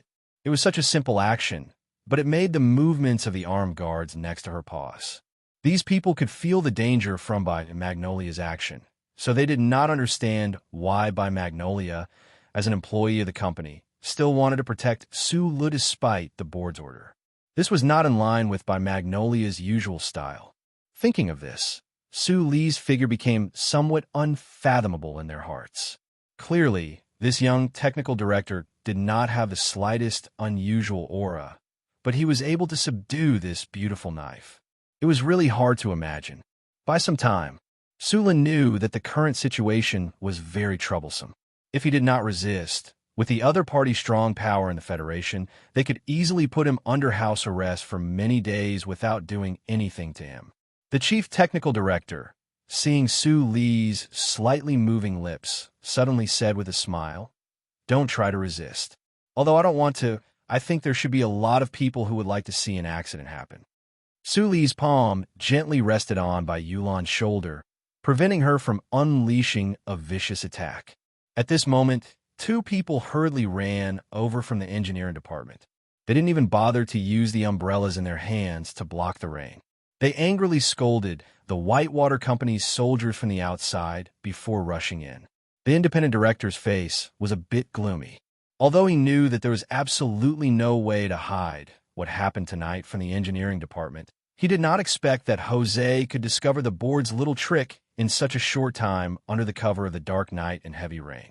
Manager Jose was soaking wet. Looking at the tense situation, he took a deep breath and calmed the anger in his heart. He looked back at the director and said in a deep voice, "I personally approved Su Lu's long-term authority. Is there a problem?" "No problem." The director's face was slightly gloomy, and he bluntly criticized, "You should know where your approval authority is.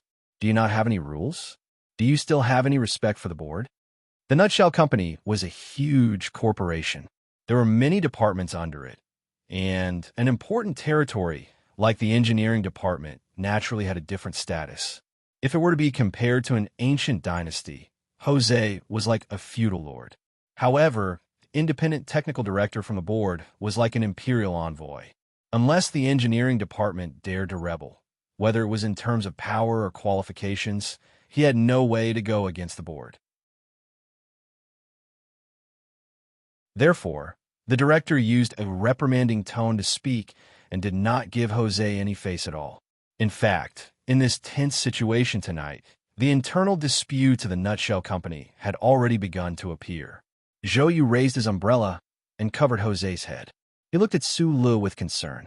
Su Lu shook his head, indicating that there was no problem.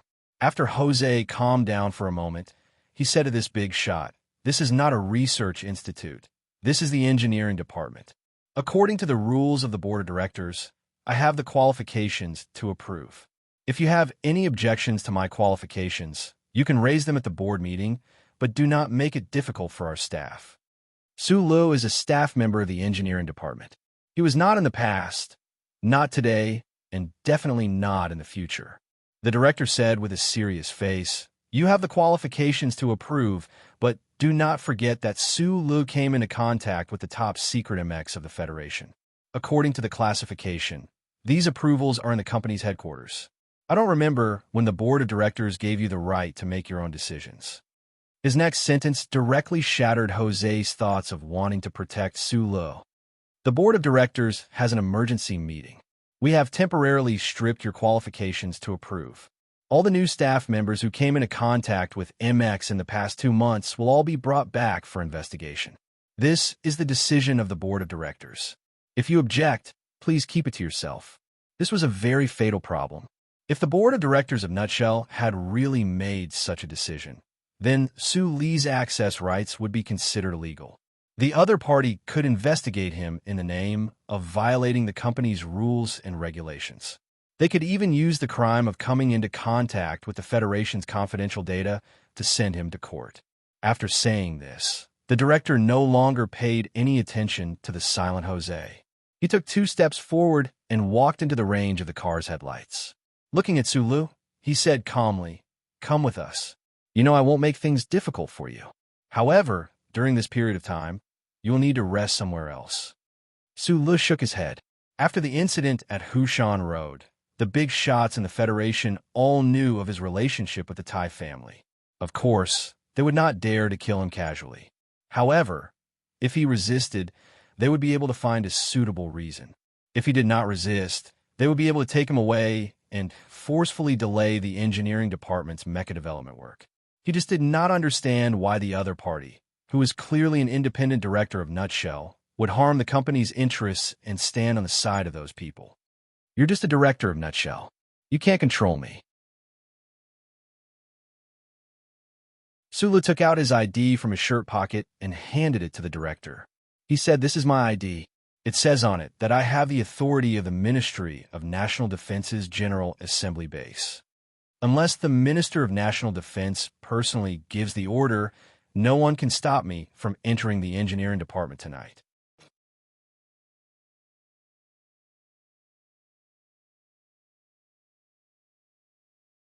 Chapter 235. In the eyes of many people, Su Lu was just an ordinary guy, at least on the surface. After coming to the capital ring, there were too many outstanding men around him. Whether it was in terms of appearance or inner qualities, they were all much more eye-catching than him. So when he said those words, the director couldn't help but be stunned and began to re-examine him. After taking the ID and looking at it under the headlights of the car, the company's technical director didn't return the ID to Su Lu. He didn't say anything either. Instead, he turned around and walked toward the edge of the crowd. He took out his phone. The Whitewater Company's guards were still holding Su Lu and Bai Yulan in the middle. Without his order, no one dared to let them go. The director took out his encrypted phone and dialed a number. After a while, he asked in a gloomy voice, "Didn't you say that Su Lu and Zhou Yingxing shouldn't be related? That's just a cover. Why does Su Lu have the ID from the Department of Defense?" Secretary Luo's voice came from the other end of the phone. This close subordinate of Dean Lin of the Federal Academy of Science didn't seem to have expected that Su Lu would take out the special permission from the Department of Defense. He said with some surprise, "According to the analysis of the FBI, Su Lu and the daughter of the Zhou family should be working together. If that's the case, why would the Department of Defense get involved? Could it be the madam's idea?" The director asked in a low voice. He suddenly felt that the August rain was a little cold. "I'm not sure, but Mr. Director, since things have come to this point, we have to continue," Secretary Luo said softly on the other end of the phone. The faint sound of a violin came from the side. The director of the Federation's technical director had a very high status in the Federation. Facing Dean Lin's secretary, he naturally didn't show any fear. He said coldly, "If it's just an internal company matter, of course I can do it. However, this involves the Department of Defense. I don't want to have a conflict with the federal military." After a moment of silence, Secretary Luo said, "Please wait a moment. Dean Lin wants to talk to you." The technical director held the phone and stood under the umbrella. Suddenly, he felt a little unhappy. He turned around and coldly looked at his subordinate. He scolded, "How did you open the umbrella? Can't you see that my shoulders are wet?" The subordinate holding the umbrella panicked slightly and hurriedly extended the umbrella forward, but he didn't dare to say anything. He knew very well that the official he served had already panicked because of the Department of Defense authority that the other party had taken out. An old voice came from the phone. "It's only 4 in the morning. Fortunately, I have the habit of waking up early to play the violin." The technical director cursed in his heart. Who doesn't know that you usually wake up at 6 o'clock? Today, you can't sleep well. Even Secretary Luo is by your side. Naturally, you want to wait for news from me. However, the person on the other end of the line was, after all, a leading figure in the academic world of the Federation of Nations. After pondering for a moment, he said, "Su Lu took out the authority of the Ministry of Defense. I have no choice. I have to leave first." The old voice on the other end of the phone was silent for a moment, then suddenly said in a deep voice, "So what if you have the authority of the Ministry of National Defense? After all, he is still an employee of Nutshell. I don't ask you to bring him in front of me, but I don't want this little soldier to crawl under the Ministry of Engineering again. You know what this means."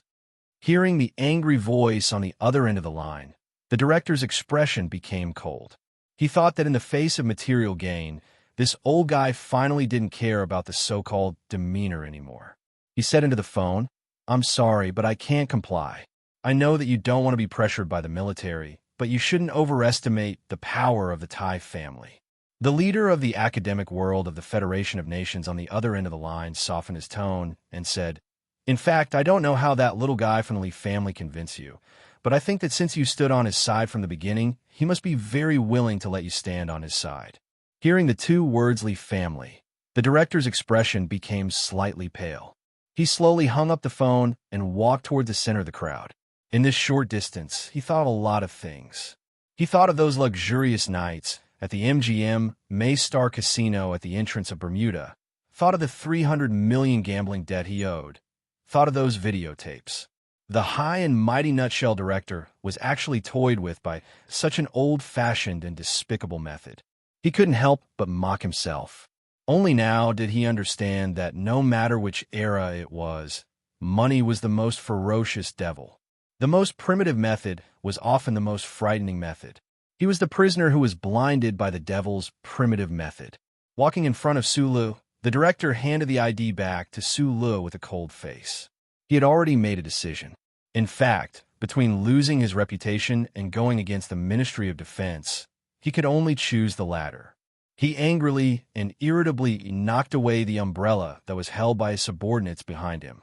The director stared at Su Li's eyes and said coldly, "Arrest them." The rain soaked the hair of this middle-aged man. Together with his somewhat twisted face, he looked particularly ferocious.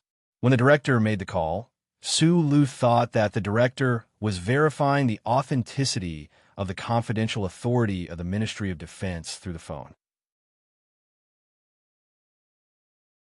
However, when the director's expression became so cold and ferocious, he knew that things had changed. He didn't know if it was the Lee family or the Federal Academy of Science that found a way to make this independent director of Nutshell disregard the authority of the Ministry of Defense and make such a crazy move. When a person was unreasonable, any rules and principles in the Federation would not work on him. To deal with such a person, one could only be more unreasonable than him. The moment his finger took back the ID, Su Lu was already preparing for this.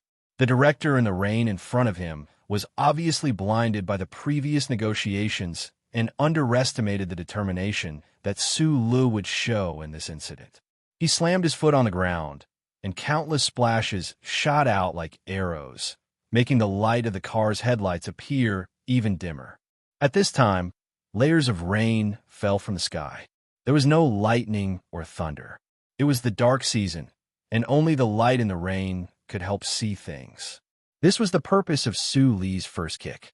By Magnolia, who had been holding an umbrella behind him, moved at the same time. This delicate man and Su Lu hadn't known each other for a long time, but the two of them had already formed a very subtle tacit relationship, just like when they were fighting in front of the Peninsula Hotel in Hong Kong. Just as Su Lu raised his leg, Magnolia had already thrown the umbrella in her hand. The black umbrella, which didn't allow light to pass through, fluttered in the wind and rain, and happened to block the headlights of the other car for a moment. The light in the field was slightly disrupted, and shadows moved randomly. Before the guards of the Whitewater Company had time to pull the trigger, the umbrella and the rain of arrows fell softly to the ground at the same time. In such a short period of time, the situation on the battlefield had changed greatly. The director was drenched, and his face was pale. His neck was tightly gripped by Su Shou's right hand, and he was dragged to the front of the car. Su Li used his body to block the aim of the guns. By Magnolia, like a shadow, also came to his side, but didn't look for any obstacles. He just lowered his head slightly, observing the movements of his colleagues in the rain. He didn't have a gun in his hand, only a delicate knife. "Put down your guns," Su Lu said to the surrounding Whitewater Company guards. The guards didn't react at all. In the middle of the encirclement, the two people held the director hostage. In addition to fear, these well-trained mercenaries felt more shame. At this time, it was impossible for them to throw away the guns in their hands. Instead, they held their guns and approached the car inch by inch. The rain hit the metal guns, the hands that held the guns steadily, and everyone's heart. No one knew what would happen in the next moment. Su Lu narrowed his eyes and found that the situation was out of control. He cautiously moved his head to the director's ear and whispered, "This shouldn't be the ending you want. I don't want to kill people, but I don't want to go with you either. Is there any better way?" The paleness on the director's face gradually faded. He said, "This is great. Attacking a senior officer and taking a hostage. Regardless of whether you can clear these charges or not, you can't enter the engineering department again. Of course, if you kill me, your life is over." The rain hit Su Li's face. After a moment of silence, he asked, "What do those people know about you? Do I need to tell you?" The director sneered. The expression on his face was still ferocious, but then he let out a painful groan. Following this miserable groan, the surrounding security personnel stopped in their tracks. Looking at the scene in front of the car, they revealed a trace of uneasiness. By Magnolia stabbed the knife directly into the director's groin. His delicate hand was still holding the slender knife tightly. He lowered his head in the rain and didn't look at the gloomy gun barrels that were close at hand. He said softly, "Everyone here is an expert. You should know that if my hand trembles now, the knife will cut open Mr. Director's aorta. If you can kill me in one shot when I fall, the tip of the knife will cut open a section of the aorta. When the time comes, the severed blood vessels will shrink into the muscles, and you won't be able to find it no matter how hard you look." I'm rarely so long-winded. By Magnolia raised his head and let the rain slide down his face. He looked at the gun barrels around him and said seriously, "I'm worried that there are novices among you who can't see this." The mercenaries of the Whitewater Company were all veterans. The leader of the team waved his arm and stopped his subordinates from advancing. He no longer tried to pressure the two young kidnappers with his aura. He knew that every word by Magnolia said was true, and it was obvious that the other party was cold-blooded to the extreme and would not make mistakes like he did. "What are you waiting for?" The director's face was distorted. He reprimanded them loudly. "You are a bunch of trash." There was no one in this world who was not afraid of death, and the respected chief technical director was even more so. However, he did not think that the two kidnappers would dare to kill him, because Su Lu had a strong background and a bright future. Such a person would never do something as unsightly as a life and death struggle. The pain in his leg was very real, but this kind of pain made him a little crazy, He angrily scolded the Whitewater guards that did not dare to step forward. At the same time, he turned his head and scolded Su Lu fiercely. "Young man, you're finished. No matter the outcome, just because of this incident, the entire Federation will not tolerate you." At this time, Director Jose had already been pushed aside by the guards.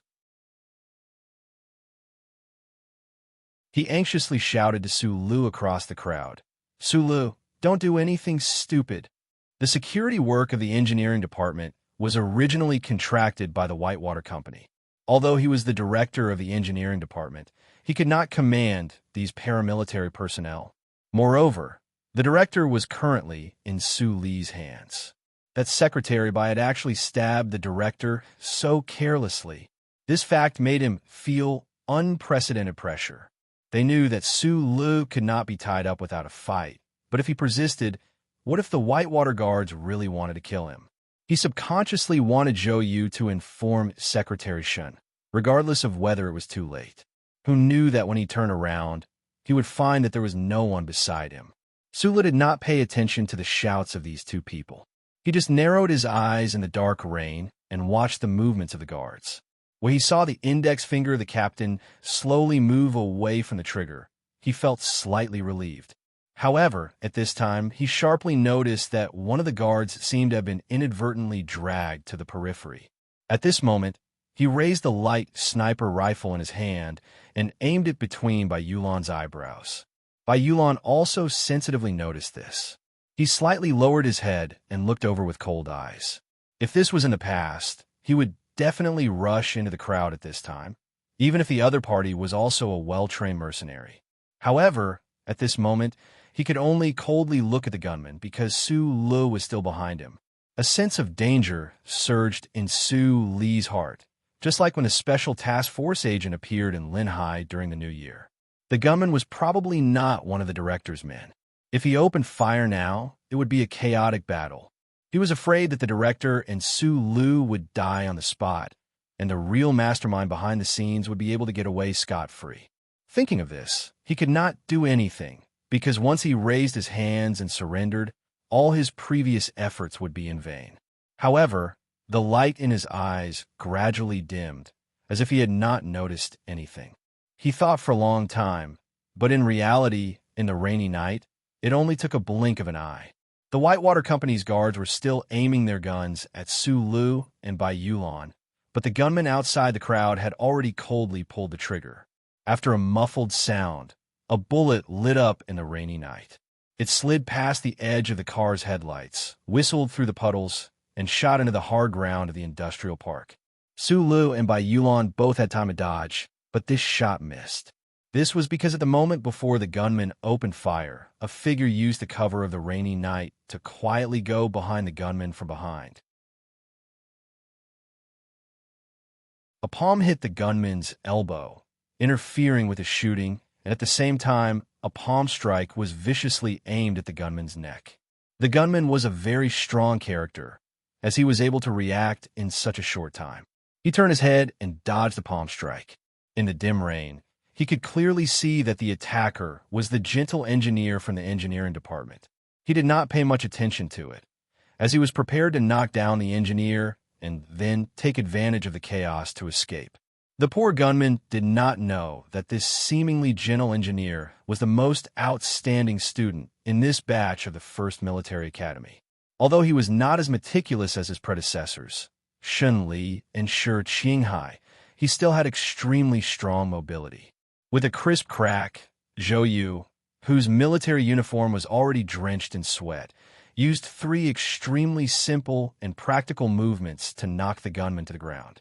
He also broke the gunman's upper arm in passing. His attack was extremely ruthless. The moment the gunshot rang out, no one would think about where the gunshot came from. Instead, they would think about who the gunshot had hit. After the well-trained Whitewater Company guards found that no one was hit, they did not go crazy and start firing randomly. However, the situation was complicated and no one knew what was going on. Those gun barrels could spew out flames at any time. 2 military helicopters flew over at high speed, and the sound of gunshots rang out amidst the flames. In the rain, A deep trench was plowed on the ground by the powerful guns and cannons. "We are Unit 8384 of the Harbor City Garrison District. Everyone, put down your weapons immediately. Put down your weapons immediately. Otherwise, we will kill without mercy, kill without mercy." From the dark green military helicopter's microphone, a stern voice sounded, as if it was explaining the power of his order. The rotary gun barrels on the aircraft began to rotate at high speed again, making bursts of metal grinding sounds in the rainy night. A deep trench appeared on the hard ground of the industrial park. The high temperature was still maintained in the marks made by the high-speed bullets. The rainwater that fell into the trench sizzled and turned into a faint mist. The debris that was blown away by the powerful firepower of Darren's rotary gun hit the edge of the car, and the metal doors were densely packed with small dots. Although the majority of the Whitewater Company guards were former soldiers of the Federation, their current status was only that of mercenaries. Facing the imposing federal military helicopters, they did not have any intention of resisting. Moreover, the unreasonable gunfire from the cannons had already proved the viciousness of these soldiers. In a situation where they did not have heavy weapons, wanting to face the federal army head-on was like a bare-handed person fighting a military mech. In this world, there were not that many Feng Yu and Su Lu. Supervisor Jose stared blankly at the dark green helicopter that landed on the ground, at the Federation soldiers that filed out, and then at the Whitewater Company guards that put down their weapons under Darren's gun barrel. For a moment, he could not help but be stunned. He did not understand what had happened, and why Unit 8384 of the Garrison District would suddenly appear here. An officer walked down from the helicopter, and the rainwater hit his military cap, making patter sounds. The officer did not care about the strange gazes around him. Instead, he hurriedly jogged in front of Su Lu, and with a clap, he saluted and said in a deep voice, "Under the orders of the Ministry of National Defense, Unit 8384's Major Lon Xiaolong is here to report to the Chief. We await the Chief's orders."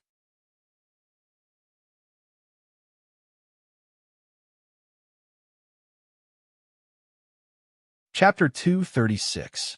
The rain gradually lessened, but the night wind began to seize the last moments of the summer to travel through the plains and mountains to the south of the port city.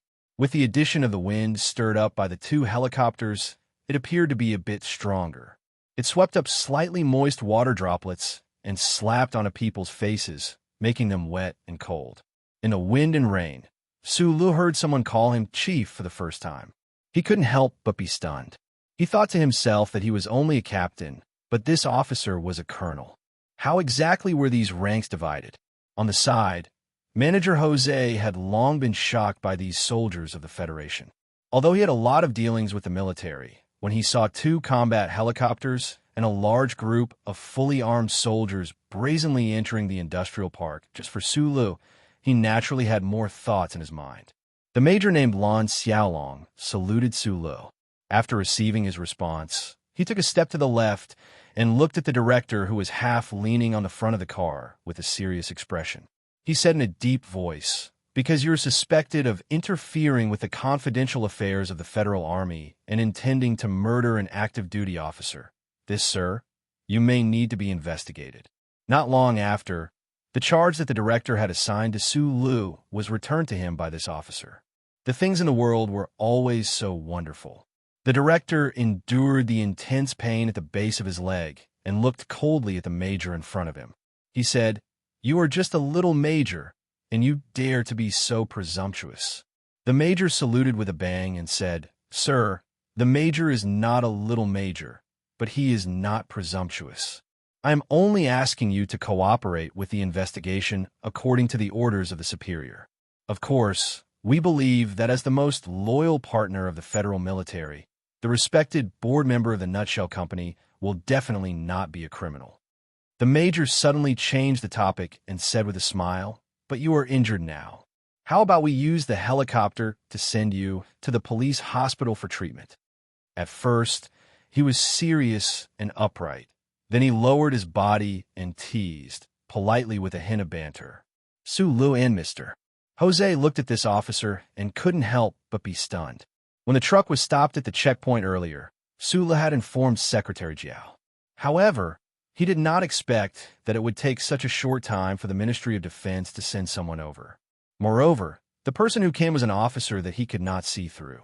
A member of the board of directors of the Shell Motor Company was a big shot. Even if he was facing a powerful military force, he would not be afraid.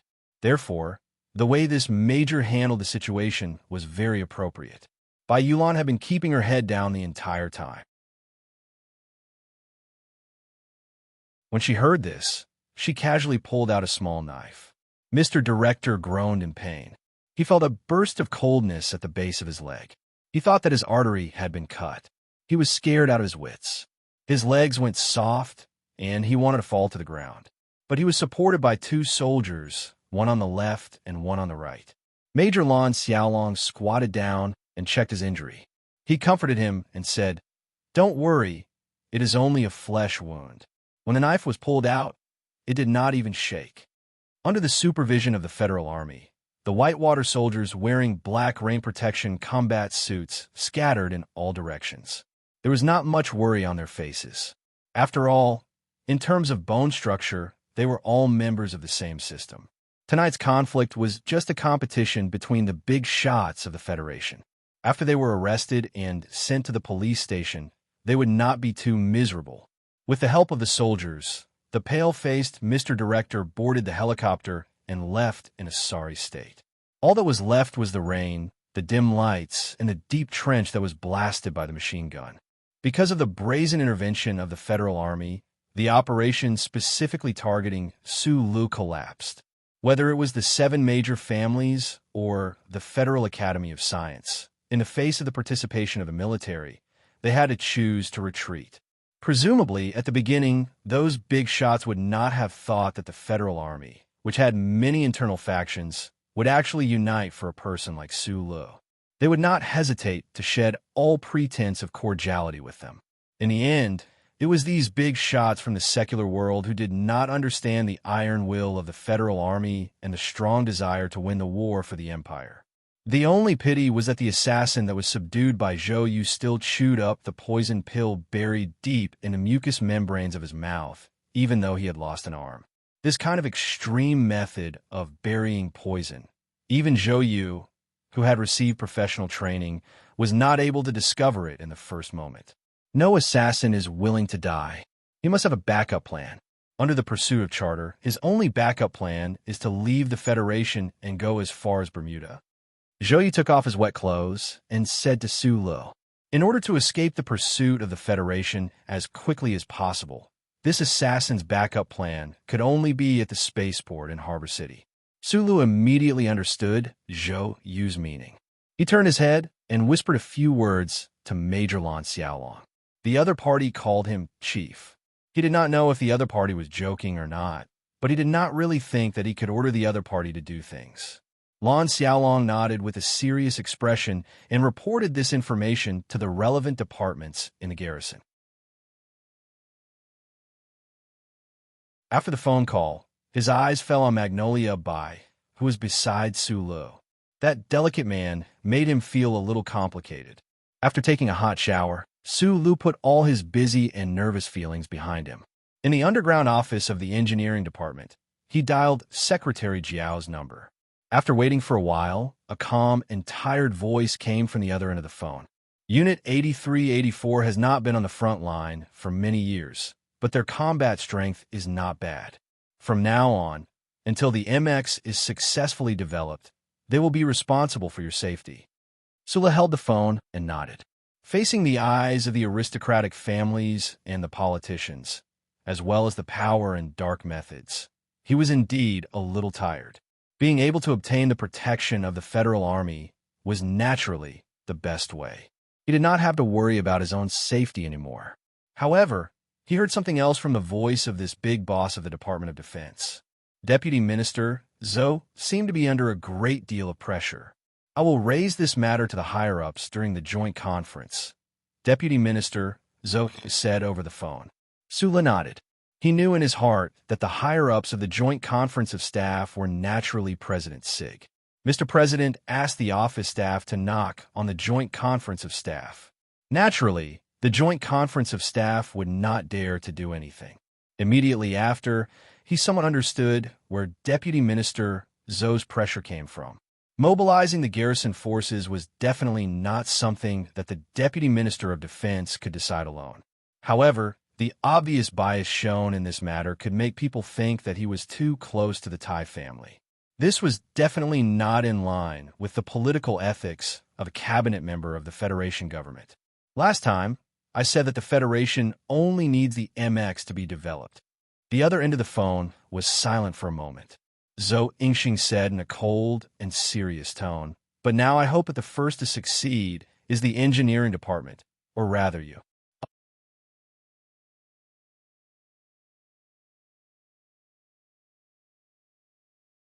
Chapter 237. He was a very interesting and insightful laughter. It originated from Wang Dong and became famous from Instructor Zhang's mouth. I liked Zhang Lu's commentary the most, especially when he was paired with a Huang. Every weekend, I would only hear the two of them laughing obscenely. It was great. Now, Instructor Zhang had the voice, but not the form. Without sarcasm or sarcasm in crosstalk, what kind of art would it be? I had also been hee-hee these 2 days because I was really proud. Especially now that the work was completed, the feeling of pride was even stronger. I couldn't help but chuckle a few more times. I was so proud of myself that I said I was going to explode. In these 7 days, I wrote 75,000 words. If I don't compare myself to other awesome people, just looking at my career of making up stories to entertain everyone, this is really the first time. I have never worked so hard before. Moreover, my effort was so beautiful that it went straight to the point where my nature was playful. I was proud of everyone. I had asked for votes in the last 2 hours, but I still managed to get so many votes. I had always been a narcissist, especially after 7 days. I thought that I was a hard-working and hidden talent. However, I didn't expect that everyone was the one who had truly hidden their talent. You were indeed better than me. If there were no accidents, I should be 4th this month. I was very satisfied. Thank you, everyone. Compared to last month's 4th, I felt much more comfortable and at ease. That was because last month's work was really bad and the writing was average. Alright, this was the 3rd reason why I was so proud of myself. This month, it was more of one thing. The key was that I seemed to have found the rhythm of writing this kind of story, just like how Su Lu was trying to capture the rhythm of the Magnolia. The later parts of the story would occasionally stagnate, but that was basically because my brain was blocked. Most of the time, the story of the spy began to move forward, and I was very pleased with this. At the beginning of the month, I had promised everyone that I would write 200,000 words this month. Wait a minute, I had to count the words. When I came back, I had written about 230,000 words. I thought it would be a lot more. I was about to say that I had exceeded the quota, but it seems that I had to say that I had perfectly completed the task. The reason for the 7 days of exploding was actually mentioned in the announcement. The main reason was that I was relatively free at the end of the month, so I had time to play. Next month, I would be too busy. Well, that was the main point.